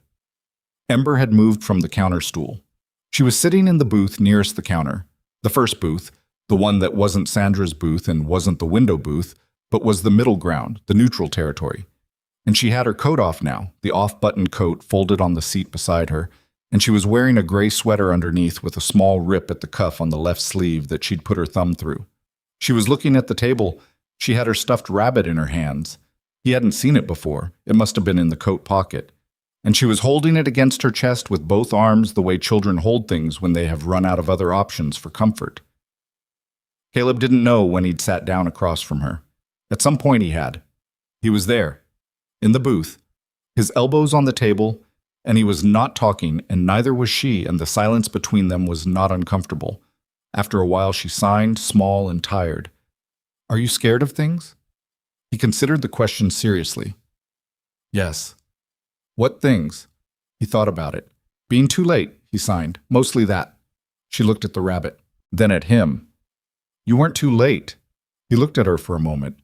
You weren't either. You asked for help. That was brave. She shook her head slightly, not disagreeing, just moving past it, the gesture of someone who had found the word brave insufficient for what it had actually cost. She looked at the rabbit. She looked at the window where the storm was still going, and the world beyond it was white and howling. She's really coming? She signed. She's really coming, he signed back. She nodded. She looked at the rabbit again. She was working very hard at something. He could see it in the set of her jaw. The particular effort of a child holding herself together across the last distance of a very long wait. He looked at the booth table. He had a tear in the knee of his jeans he hadn't noticed before, probably from the window, the frame catching him on the way through. His hands were still slightly white at the fingertips from the parking lot, blood returning slowly, the pins and needles of circulation coming back to fingers that had been too cold for too long. He looked at Ember, and she was looking at him, and she signed, very small, "Thank you." He said out loud, quiet enough that it was only for the booth, "You did the hard part. I just showed up." She looked at him with the serious, evaluating gaze she'd turned on him when he first came through the door, that rapid, deep assessment that had nothing childlike in it. Then she looked away. She tucked the rabbit more firmly against her chest. Outside, through the patched window and the storm, headlights appeared. Not Nolan's cruiser. He was already in the lot, had been for 20 minutes, waiting on instructions. These were different headlights. A vehicle coming fast from the east on Route 16 and slowing as it reached the junction, and behind it, following close, were more lights. 3, 4, the unmistakable pattern of motorcycles running in formation, except they weren't motorcycles. They were the Iron Compass support vehicles, the cage drivers who ran with the club in bad weather, and then there were motorcycles too, Harleys in a blizzard, which was a specific kind of statement about the kind of people who rode them. Rook stood up from his chair beside Ridley and looked at the window. He said, "Caleb?" "I see them." "How many did you call?" "I called you." "I called a few people," Rook said. "How many?" "As many as were close." He paused. 14. Maybe 16 if the Rollins group made the road before it closed. Through the patched window, headlights were filling the parking lot, engines cutting, shapes moving in the storm, people getting out of vehicles, people in Carhartts and leather and cold weather gear moving with the quiet efficiency of people who had driven through a blizzard because someone called and said, "Come," and that was the whole conversation. They didn't come inside. They stood in the lot. They stood in the storm. Some of them were carrying things, blankets, a medical kit, thermoses. One of them had a piece of plywood that was going to become a window patch. They stood in the blizzard, and they waited without being told to wait, because they understood, without having to be told, that what was happening inside this diner was not something that needed an audience. Ember was watching the window. Her face had changed. She was looking at the lights in the parking lot, the shapes moving in the snow, and whatever she had been holding together across the last distance of the wait was doing something complicated now. Not breaking, but changing state. The way ice changes state, going from one form to another under the application of enough warmth. The door opened. Nolan Graves came in first, which was correct. Sheriff, civilian to follow. He looked at the room and at Ridley on the floor, and at Rook and at Caleb, and he did a 4-second inventory, and then he stepped aside and held the door. Olivia Hale came through the door of the Crow's Nest Diner. She was 31, and she looked like someone who had been 31 for about 600 years in the last 6 days. Dark circles under eyes that were doing something very controlled right now, the specific control of a woman who had decided on the drive here that she was not going to fall apart in the first second because Ember would need her to be something other than falling apart. She was in a dark coat with snow on the shoulders, and her hair was loose, and she was looking at the room. She found the booth. She found the gray sweater with the thumb through the left cuff. She found the stuffed rabbit. She stopped 2 feet inside the door and she went completely still. The way people go still when they are in the same room is a thing they have been afraid to believe in for 6 days. Caleb looked at Ember. Ember was looking at her mother with the totality of attention that only children and people in extremis are capable of. Every cell directed at one point, nothing held back, nothing managed. She did not run. She was 8 years old, and she had spent 6 days learning that the space between you and the thing you wanted could change without warning, and that wanting it too hard was how you got hurt. Olivia did not run either. She had read her daughter, so had read the stillness, the held quality, the years of learned caution compressed into this moment. And she did what a mother who truly knew her child would do. She crossed the room slowly. She sat down on the floor in front of the booth. She got to Ember's eye level, the way Caleb had done hours ago in this same room, and she put her hands in her lap and she looked at her daughter. She said very quietly, "Hey, Bug." Ember said, "Hi." Neither of them moved for 3 seconds. Then Olivia held out her arms, open, and she said the 2 words that cost her everything to say at a measured pace rather than a shout, "You choose." Ember looked at her mother's arms. She looked at the open space between them. She looked at the stuffed rabbit in her hands. She got down from the booth. She crossed the 2 feet. She went into her mother's arms and Olivia Hale closed around her, and the sound that came from the 2 of them was not a sound either of them made intentionally. It was the sound of something structural releasing, the sound of weight leaving a place it had been for 6 days, and it was very quiet, and it was the loudest thing in the room. Caleb looked away. He looked at the patched window and the headlights in the parking lot and the shapes of his people in the storm. Rook appeared beside him. He put his coffee mug on the table. He'd found more coffee somewhere, which was Rook's way of dealing with most situations. He said very low, "You okay?" Caleb said, "Working on it." Rook sat down. He drank his coffee. Caleb watched the lot. And then, from the direction of the parking lot came a sound that cut through the wind and the storm and the patched window. The sound of Harley engines starting one by one, the Iron Compass riders in the lot firing their bikes up in the blizzard. Not to leave, just to run, just to keep warm, the engines cycling in the cold night like a heartbeat that belonged to all of them at once. The sound came in through the gap at the patched window, and it was the sound of something that had no word in any language Caleb knew, except the one the sound itself was. It was presence, it was witness. It was the particular language of people who showed up when called and asked for nothing and stood in the cold and waited for the thing inside to finish. Ridley was on the floor. Voss was in a voicemail. Nolan Graves was on his radio calling in a federal contact with a name Caleb didn't catch, but that had the weight of something that would matter for longer than tonight. Sandra was in the back booth where she'd been since Olivia came through the door, and she was sitting with her arms wrapped around herself and her eyes on Olivia and Ember on the floor, and her face was doing something Caleb didn't have a category for, something that was grief and relief at the same time, in proportions he couldn't read from where he was sitting. He picked up the burner phone Sandra had given him. He looked at the photo folder. The surveillance photos of Olivia, the photos of Ember at school, at the bus stop, on the sidewalk, the photos of his people, his own face in the Dubois Junction at 11:43 a.m. He looked at his own face. He'd been in someone's crosshairs all morning without knowing it. The thought landed with a specific quality, not fear, not anger, something more precise. The understanding that the space between living your life and being inside someone else's plan for it was not visible until you were already across it. He put the phone in his jacket pocket. Nolan came over and held out his hand for it, and Caleb gave it to him. "Federal case?" Caleb said. "This afternoon," Nolan said. "I've already got Donahue's number from Olivia. He's been waiting on a triggering event. I'm going to suggest tonight qualifies." He looked at Ridley. "I'll need statements from everyone." "Later," Caleb said. Nolan looked at Olivia and Ember on the floor. "Later," he agreed.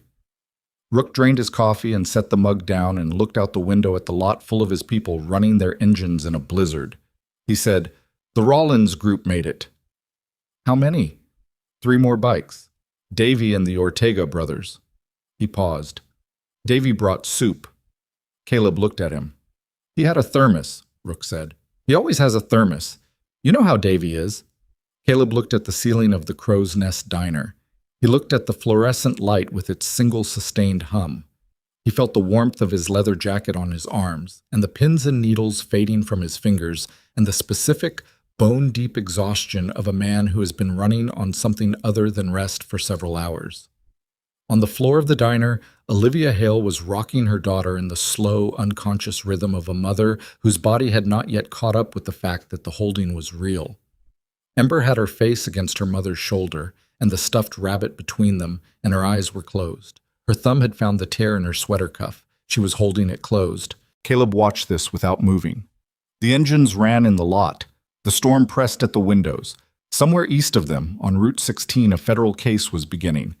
Somewhere in Cheyenne, a man named Garrett Voss was listening to a voicemail and making decisions Caleb could not control. There was still something unfinished. He could feel it the way you feel the weather before it arrives, in the joints, in the jaw, in the particular quality of the silence. Sandra had not moved from her booth, and Caleb had not yet asked the question he'd been not asking since the moment she said I opened the photo folder with the voice of a woman who had done a thing that could not be undone and knew it, and had done it anyway. He looked at Sandra across the diner. She was looking back. He stood up. He walked toward her booth with the slow, deliberate pace of a man who has decided that the last thing that needs to be said tonight is going to be said now. And the diner was warm, and the engines were running, and Olivia Hale was holding her daughter on the floor, and Nolan Graves was on his radio, and Rook was getting more coffee. And outside, 16 members of the Iron Compass MC were standing in a Wyoming blizzard in the cold because someone called and said, "Come." And that was the whole reason. That was the only reason. That was the reason that had never needed more explanation than that. And Caleb sat down across from Sandra and looked at her and said very quietly, "Who are you to that child?" Sandra looked at him for a long moment. She said, "I'm her aunt." The word landed. He said, "Olivia's sister." "Half-sister," Sandra said. "We didn't know each other until 4 years ago. Voss found me before Olivia did." Her hands were flat on the table. "He found me because he needed something over her that she didn't know existed. He told me that if I helped him, he'd leave her alone. He told me that if I didn't—" She stopped, started again. "I've been working for him for 3 years, and I have been trying to find a way out of that for 3 years. She looked at Ember on the floor in her mother's arms. "I took her because Voss told me to take her. And then I drove into a blizzard, and I pulled over at the first diner I found, and I walked in and I sat down, and I waited for someone to notice." Her voice was completely flat, every inflection stripped out. The voice of someone delivering a statement, not a confession, because a confession would require something she wasn't going to ask for. "I didn't know you'd be here. I didn't know you'd know sign language. I stopped. I stopped, and I waited. And you were there." She looked at him. "I know what I did. I know what I'm going to face. I'm not asking you for anything." Caleb looked at her for a long time. He said, "Does Olivia know you exist?" "Not yet." He looked at Olivia on the floor. At the back of her head, the dark hair, the snow still half melted on her coat collar. At Ember's closed eyes and the stuffed rabbit and the sweater with the tear in the cuff. He looked back at Sandra. He said, "That's going to be a hard conversation." "I know," she said. "You're going to have it tonight." She looked at Olivia, at the daughter she had terrified, and the sister she had never spoken to, and the family she had orbited for 3 years from inside the machinery of the man who had used all of them. Something moved in her face, long and slow, and without resolution. "I know," she said again. Outside, one of the Harley engines revved once, not aggressive, just mechanical, a bike warming up in the cold, and then settled back into the low collective rhythm of the group, and the sound came through the patched window and moved through the warm diner air and touched everything in the room, and the storm was still going, and none of it was over, and all of it was about to become something different than it had been. And Caleb Whitlock sat in a booth in a Wyoming diner across from a woman who had made terrible choices for reasons that were not simple and who was about to face the hardest thing she'd ever faced. And he said finally, the only thing that was left to say in this particular moment, at this particular juncture, before everything changed again. When Nolan's done with his calls, you tell him everything. Sandra looked at him. Everything, he said. She nodded. And outside the engines ran and the storm held, and 16 people in the cold waited for whatever came next. And inside the Crow's Nest Diner, on the worn wooden floor between a counter stool and a red vinyl booth, a woman held her daughter in the particular way of someone who has been given back something they thought was gone. And the stuffed rabbit was between them, and Ember's eyes were still closed, and her thumb was still holding the tear in her cuff closed, and the only sound she made was breathing, small and even and present. The breathing of a child who had stopped running and had not yet started anything else and was, for this one suspended moment in the middle of a Wyoming blizzard, simply here. The conversation between Olivia Hale and her half-sister happened at 8:47 p.m. in the back booth of the Crow's Nest Diner, and Caleb was not there for it.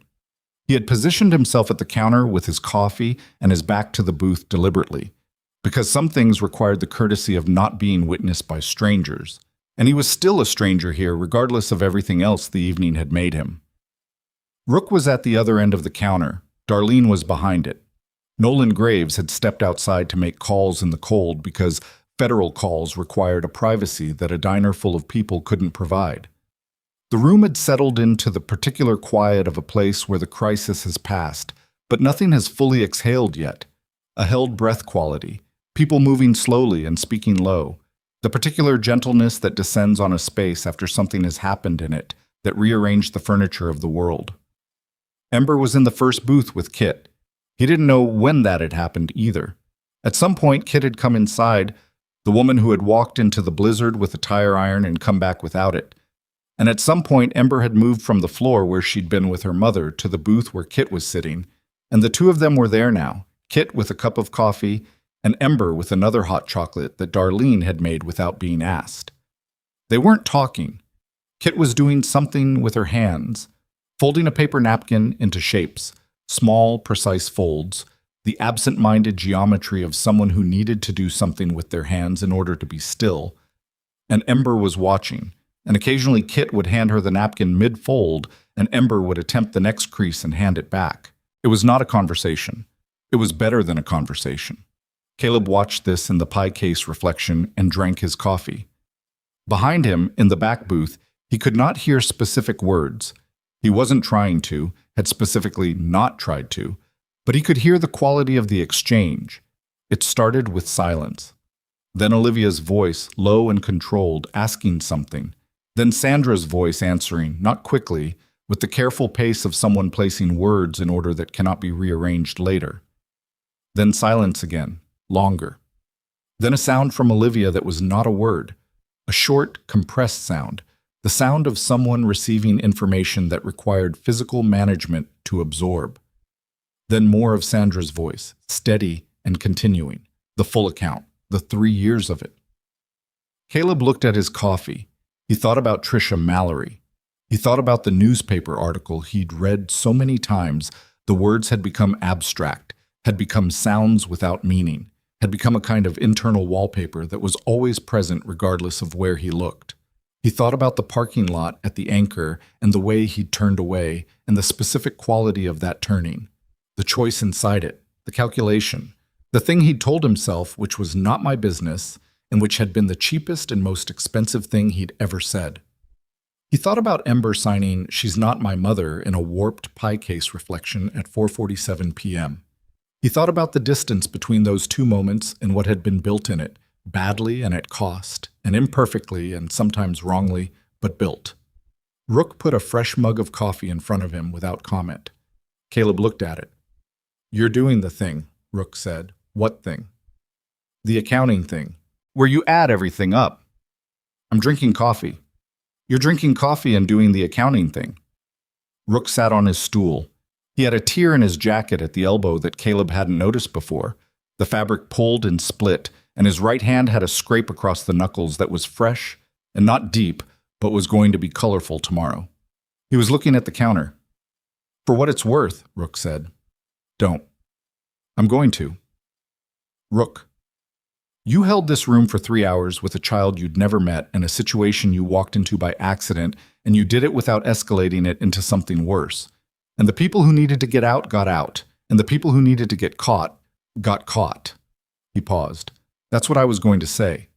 That's worth something. Casper, Caleb said. Casper was Casper, Rook said. This is here. He drank. You don't get to use Casper to discount tonight. That's not how the math works. Caleb was quiet for a moment. How does the math work? You add them up, Rook said. All of them. You don't cancel them out. Casper still happened. Tonight still happened. They're both in the column. He set his mug down. You've been trying to use one to erase the other for 6 years. Doesn't work that way. Caleb looked at the pie case. The reflection showed him the room, Kit and Ember at their napkin, Darlene at the coffee station, the Hendersons back at their crossword in the comfortable way of people who had decided that continuing their crossword was the most dignified available response to the last 3 hours. Marcus and Sasha asleep against each other again in the window booth. Because youth was a remarkable thing. The trucker at the back, whose name he still didn't know, still managing to sleep through everything. He looked at the back booth in the reflection. He couldn't see Sandra's face from this angle, only the side of Olivia's, the jaw, the cheekbone, the dark hair. The expression on the visible part of Olivia's face was not one he could categorize easily. It was complex in the way of faces that are doing many things at once. Receiving, processing, grieving, trying to decide something, fighting the decision, trying again. That's going to take time, Rook said, following his gaze in the reflection. A lot of time, Caleb said. Maybe. Sandra spent 3 years inside Voss's operation.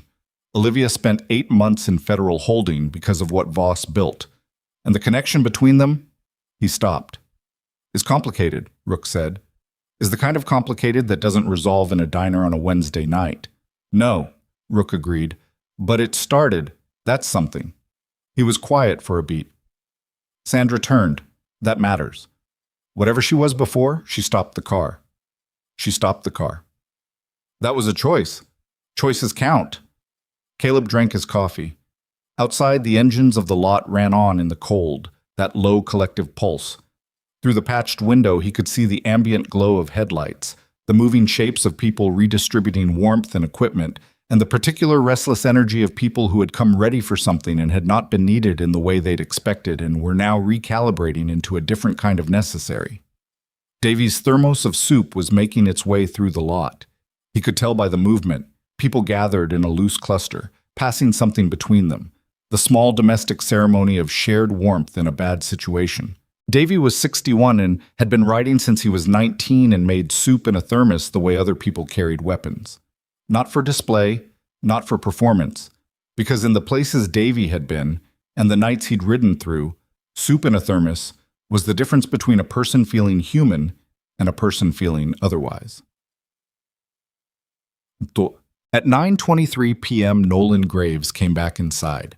He came in stamping snow off his boots and with his phone in his hand and his face carrying the particular weight of a man who has been making calls that set large machinery in motion and has just hung up the last one. He crossed to the counter, poured his own coffee because Darlene was elsewhere, and sat 2 stools down from Caleb and looked at the room. Donohue's office is active, he said. Federal level. Cheyenne is going to have a bad morning. Voss. They know where he is. He was on a flight to Denver when I called. Domestic. He didn't run, which means he didn't know how fast this was moving. Nolan drank, made a face at the coffee, which had been sitting for a while. Ridley is being transported, the 2 in the lot. He paused. The driver of the fake cruiser is in custody. He's talking already, which is the kind of thing that happens when people realize they're holding the smallest end of a very large situation. Sandra, Caleb said. Nolan looked at him. She came to me voluntarily. She made a full statement. She has information that Donohue's office is going to find significant. He paused carefully.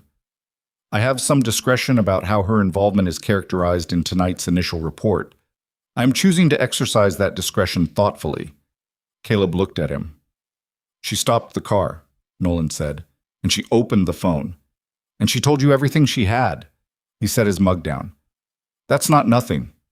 No, Caleb said, it isn't. The federal side is going to have its own relationship with her. I can't control that. But tonight's report is mine. He straightened. She also requested that her relationship to Olivia not be disclosed in any official documentation until Olivia has had time to process it herself. I found that reasonable. Caleb looked at the back booth. The conversation there had gone quiet in the last several minutes. Not the silence of an ending, but the silence of a place where words have been used up and what remains has not yet found its form. "How's Olivia?" he said. "She's—" Nolan considered. "She's vertical. She's present. She's with her daughter." He paused. "She asked me to thank you." "She doesn't need to." "I know. I told her that." He looked at his coffee. "She asked me something else."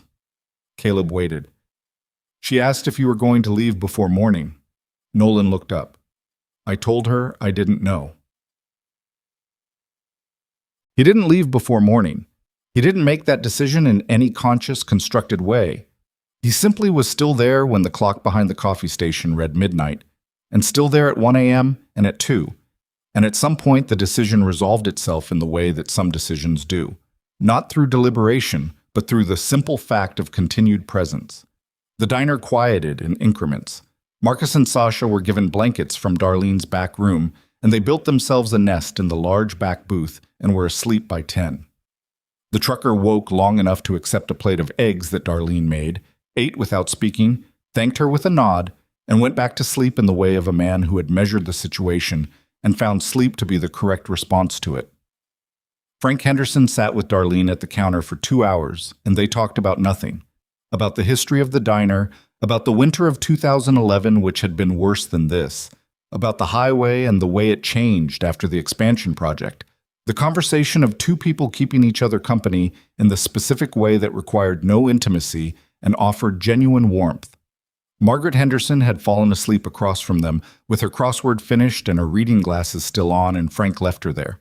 The bikers in the lot organized themselves with the wordless efficiency of a group that had done this kind of thing before. Watches were established, people rotating in and out of the warmth, 2 at a time inside for coffee and heat, and then back out, the lot covered through the night. The plywood window patch went up with tools produced from somebody's truck, proper lumber, a drill, weatherproofing tape. And the cold gap sealed, and the room went 10 degrees warmer immediately. Davy came in with the thermos and refused to leave until everyone inside had received some of the soup, which turned out to be a potato and vegetable soup of a quality that had no business being in a thermos in a Wyoming parking lot, but was Davy's way of making the world slightly better than he found it, and always had been. Kit stayed in the booth with Ember until Ember fell asleep, which happened somewhere around 10:30, with the sudden totality of a child's sleep. One moment present, the next gone, her head against the vinyl booth back, and the stuffed rabbit in the crook of her arm, and her mouth slightly open, and her breathing the deep, even breathing of someone who had put down something very heavy and would not pick it up again until morning. Kit sat with her until she was certain the sleep was real, then moved to the counter stool without waking her. Olivia sat in the adjacent booth, close enough to reach through the gap if she needed to, watching her daughter sleep. She sat with both hands around a coffee mug and her coat still on, not because she was cold, but because taking it off required a decision she hadn't made yet, a settling in that was one step further than the step she was currently on. She watched Ember breathe. Sandra had gone with Nolan. Not in custody, not formally, not yet, the paperwork of this night still organizing itself in the larger machinery of a federal case. But she had gone, in Nolan's cruiser, to give the formal statement that would take hours and would be the first of many such sessions. The beginning of the long accounting that was the other side of the choice she'd made when she stopped the car. She'd looked at Olivia before she left. Olivia had looked back.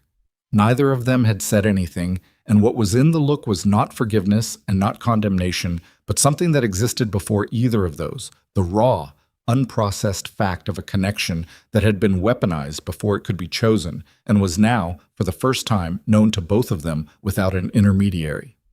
The working out of it was going to take years. The look acknowledged this. Then Sandra went.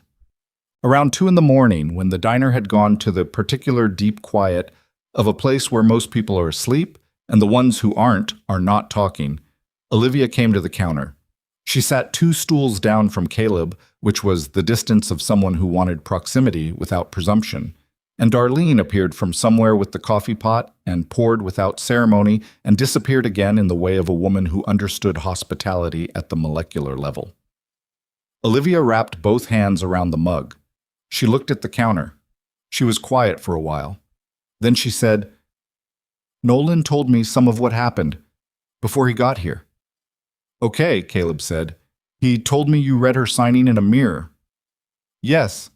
She was quiet again. The coffee station hummed.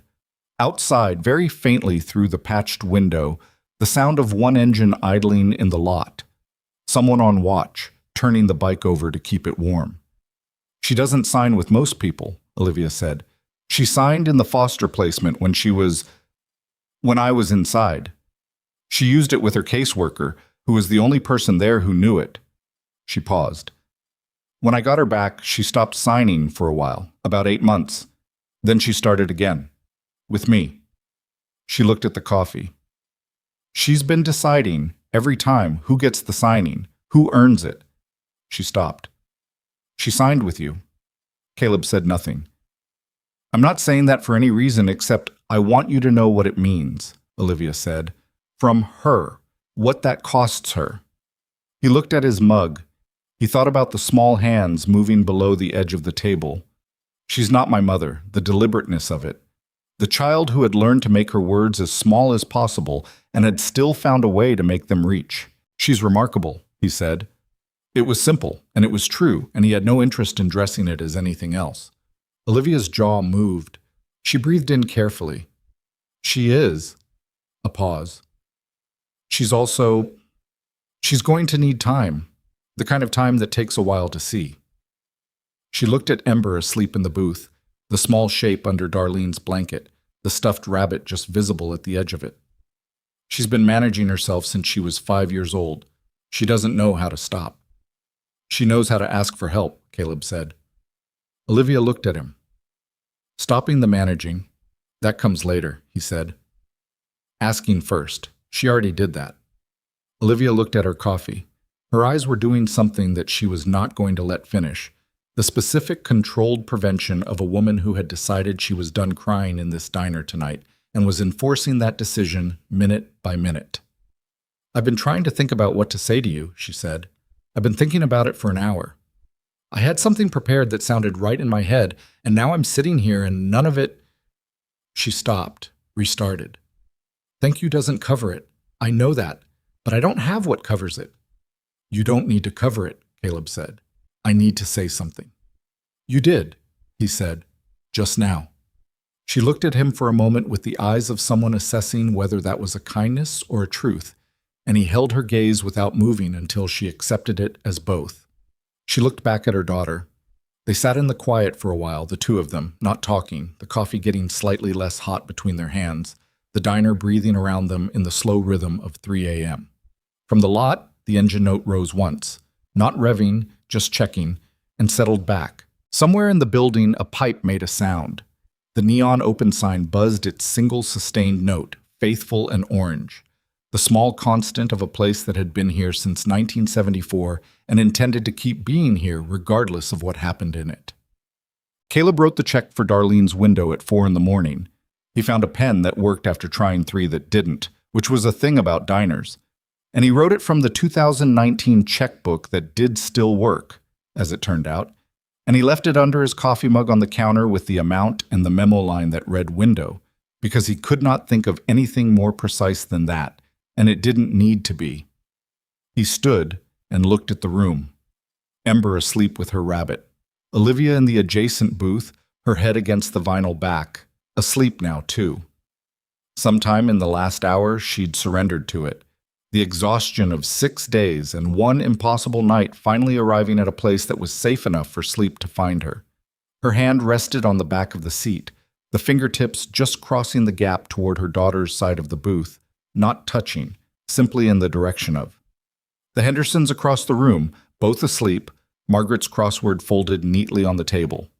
Frank's hand resting near the edge of the seat in the unconscious proximity of 40 years. Marcus and Sasha in their corner with the blankets, the trucker in the back, Darlene in her chair behind the counter, her head back, her reading glasses on. The look of a woman who had been the load-bearing wall of this room for 12 hours and had earned whatever rest she could take in a chair. Rook was at the counter, awake, his third or fourth coffee of the night in front of him. He looked at Caleb and Caleb looked at him, and they did the thing they'd been doing for 15 years, which was an entire conversation conducted through a look. And this one said, "You going?" And the answer said, "Yes." And then there was a pause, and the next one said, "You okay?" And the answer said, "Working on it." And that was the whole thing. Complete, sufficient, requiring nothing else. Kit was at the end of the counter, awake too. She looked at him and nodded once, the nod of someone who has done a thing and knows it was the right thing and needs nothing for it. And he nodded back. He put on his jacket. He checked his pockets. Keys, phone, wallet. The phone had a text from Priest from an hour ago. Roads opening east. Plow came through. We'll be here till morning in case anyone needs a push. Another from Wren. Rollins' group is heading back. Davy says he has more soup if anyone needs it tomorrow. He looked at these and put the phone back. He pushed through the door, quietly, the old brass bell making its single tone, soft in the quiet, and stepped into the parking lot. The blizzard had broken. It had not announced this. It had simply stopped at some point in the last hour, the way Wyoming storms sometimes stopped. Not gradually, not with any tapering, but with the abrupt, complete absence of something that had been total and was now simply gone, leaving behind a world that had been remade by it. The sky was still overcast, but the overcast was high and lightening at the eastern edge, the first gray-blue suggestion of a sun that had not yet arrived but was coming. The snow was everywhere, deep and still and white-blue in the pre-dawn, lying on every flat surface in the particular silence of fresh snow after wind, a silence that had texture and weight and absorbed sound down to almost nothing. The parking lot was full of motorcycles.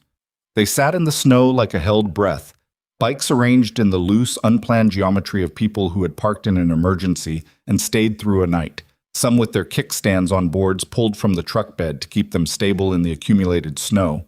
Some leaned together at angles. 16 bikes. A few trucks. The vehicles of people who had driven through the worst of it because a phone call said come and coming was what they did. Most of the riders were in the trucks now, sleeping in the cabs in the particular compressed way of people accustomed to sleeping in conditions that did not offer beds. 2 were still awake, standing at the far end of the lot with coffees from a thermos. A man and a woman, the watch rotation. 2 more of the Casper group Caleb only knew by road name and face. They looked at him when he came out. He lifted a hand. They lifted theirs. He walked to his road king. It was under a layer of snow that he brushed off with his forearm, the seat, the tank, the mirrors. The methodical preparation of a man who has done this 10,000 times and will do it 10,000 more. The bike was cold, all the way through, deep cold, the cold of metal that has been outside in a Wyoming winter for the better part of 8 hours. And when he threw his leg over and settled his weight on it, the saddle felt like sitting on something carved from stone. He sat for a moment before starting it. He looked at the diner, the open sign still burning orange in the window, the patched window beside it, the plywood clean in the pre-dawn, the lumber still pale and unstained, the light inside warm and low, the light of a place where people were sleeping. He thought about Tricia Mallory for what he wanted to be the last time, not to close a door. Some doors don't close, and making peace with that was its own kind of work. Ongoing, requiring maintenance the way old engines required maintenance. But the accounting that Rook had named earlier, the adding instead of the canceling, he did that now, sitting on a cold bike in the quiet after the storm. He put both things in the column, Tricia Mallory and the parking lot and what he hadn't done, Ember Hale and the pie case reflection and what he had. He did not let one erase the other. He let them both be there. It was not comfortable. It was not supposed to be comfortable. It was just true. He started the Road King. The engine turned over on the second try, cold, protesting, and then finding itself and settling into its idle, the familiar deep note that traveled up through the frame and into his hands and told him everything he needed to know about the mechanical health of something he trusted. The exhaust misted in the cold air, rising straight in the windless morning, pale against the pale sky. In the trucks, people stirred. A window rolled down. Priest truck, priest's face, looking over at him. Caleb held up one hand. Priest held up one hand back. The window went back up. He sat in the idle for a moment and let the bike warm. He thought about Ember holding the tear in her sweater cuff closed with her thumb. He thought about Olivia's hand extended toward her daughter's side of the booth, not touching, just in the direction of. He thought about Sandra saying, "I stopped with the flat, complete accounting of someone who has arrived at the most important decision of their life and knows it, and is not asking for anything to be made of it." He thought about Kit folding napkins and not talking. He thought about Rook's coffee appearing at his elbow in every hard moment of the last 12 hours, like a small, recurring act of wordless care. He thought about Davy's soup. He thought about the iron compass, what it had been and what it had been rebuilt into, and what that rebuilding had cost and what it was worth. He didn't think these things in those words. He thought them in the language he actually thought in, which was more physical than verbal, more felt than stated. The language of a man who had spent 20 years doing things rather than describing them. He put the bike in gear. He eased through the lot carefully, the snow deep enough to require attention, the Road King tracking through it with the stolid reliability of a machine that had been built for exactly this kind of country. He reached the lot exit and paused at the edge of Route 16. The road was white and still and empty. To the east, the sky was lifting. Gray going to blue-gray, going to the first thin color at the horizon. Not gold yet, not red. Just the suggestion of something coming that was not darkness. The plowed road surface was already being reclaimed by blowing snow from the shoulders, but it was passable, clearly passable, and it stretched east and west into the Wyoming morning. He looked west for a moment. His brother and Cody. 3 years and 3 years was long enough. He had a check to replace that would take 4 hours to reach. He had hands that were still not fully warm. He had a right shoulder that was doing something complicated that was probably going to need attention sometime this week. He had, at some level of accounting deeper than the immediate, a new thing in the column alongside the old thing. And the new thing had not erased anything, but it had added weight on the other side of the scale. And what the scale was measuring was not something he had a clean word for, but that he understood in the way you understand something you carry rather than something you study. He turned west. He pulled out onto Route 16 and opened the throttle in the careful, graduated way of a man who respects what he's riding and what he's riding through, and the Road King moved through the pre-dawn in the particular way it moved. Not fast, not loud by the standards of its category, but with the specific low authority of something that belongs in the landscape it's crossing. The exhaust note bounced off the road surface and came back muffled by the snow on the shoulders and the sky above that was slowly becoming something different than it had been. Behind him, the Crow's Nest Diner receded. The open sign in the window, the plywood patch glowing pale in the growing light. The parking lot full of sleeping people and cold machines, the evidence of a night that had happened and would continue happening in the form of court dates and federal cases, and a woman in Nolan's cruiser telling the full story, and a child who would carry everything she'd learned about silence and asking and waiting and trust into every year she would have from here. The evidence of a mother's hand extended in the direction of sleep, the evidence of napkins folded in the dark. He rode west into the breaking morning. The road was his, and the road was empty, and the sky kept lightening east to west, the color traveling along the overcast from the horizon toward the zenith in the slow, deliberate way of a thing that cannot be hurried and does not need to be. He rode through it. He rode through the white and the quiet, and the particular smell of cold air after storm, which was clean in a way that nothing else was exactly clean. The smell of a world that had been scoured and left to dry, the smell of after. Somewhere behind him, and growing smaller, Ember Hale was asleep with a stuffed rabbit and a tear in her sweater that her thumb had been holding closed. Somewhere in the accounting of all things that had happened this night, that tear was going to get repaired. Not by him, not tonight. That was not his repair to make. By her mother, maybe. By time. By the ordinary sequence of days that were going to come now, regular and unexceptional and profoundly necessary. Somewhere before him, his brother and Cody. 3 years. He rode. The speed came up gradually as the road clarified ahead of him. 50, then 55, then 60. The Road King fully warm now, and finding its range, the engine note dropping into the lower register that meant it was working at its preferred pace, comfortable and sustained. The cold came through his jacket at the shoulders, and he felt it, and it was simply cold. The ordinary cold of riding in February in Wyoming before sun. The cold he'd been riding through for 25 years and intended to keep riding through for whatever years came next. He passed a road marker.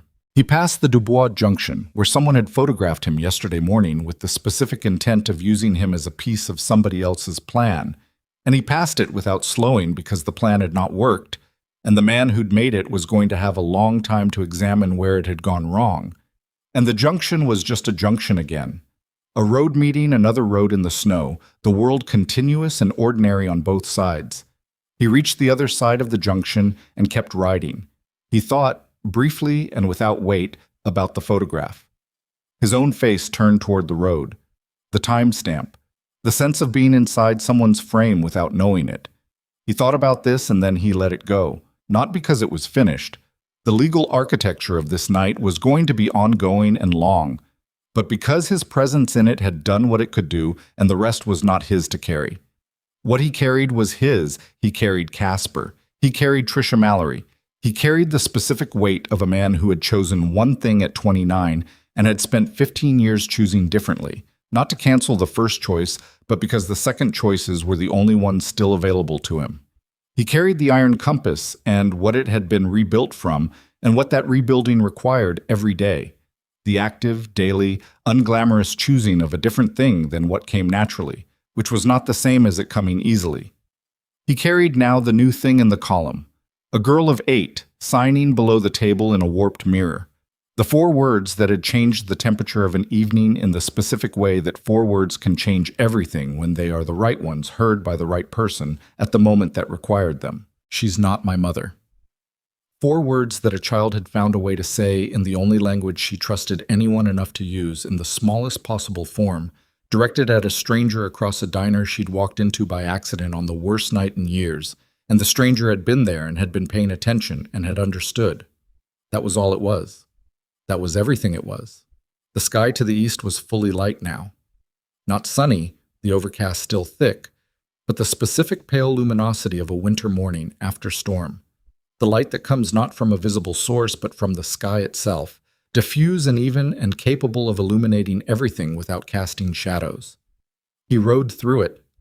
The road unspooled ahead of him, and the shoulder snow caught the light, and the pines on the hillsides above the road caught it, and everything in the world was the same gray-blue-white of a Wyoming February morning, and it was, in the specific, inarguable way of physical facts, beautiful. He did not stop to note this. He rode through it, the way you ride through the country you live in, not as spectator, not as visitor, but as part of it, moving through it at 60 miles an hour with the engine doing its work beneath him, and the road doing its work ahead of him, and the morning doing its work above him, and all of it continuous and functional and real. In Cody, his brother would be awake by now, early riser, always had been. There would be coffee. There would be the particular difficult ease of 2 people who had been out of contact for 3 years trying to locate the frequency they'd last been on, and finding that it required adjustment but was not gone, was never fully gone, was the thing that persisted under all the silence. He would get there. He kept riding. The Road King ran smooth and steady and cold through the Wyoming morning, and behind him in the Crow's Nest diner, the coffee would be running and the light would be coming through the windows. And at some point, Ember Hale would wake up and find her mother across the gap between the booths, and the day would begin, ordinary and specific and continuing, the way all days continued after the nights that tried to stop them. He did not need to be there for that. He had been there for the part that required him. He rode west, and the morning came east to meet him, and somewhere in the middle they found each other, and that was sufficient, and the road went on.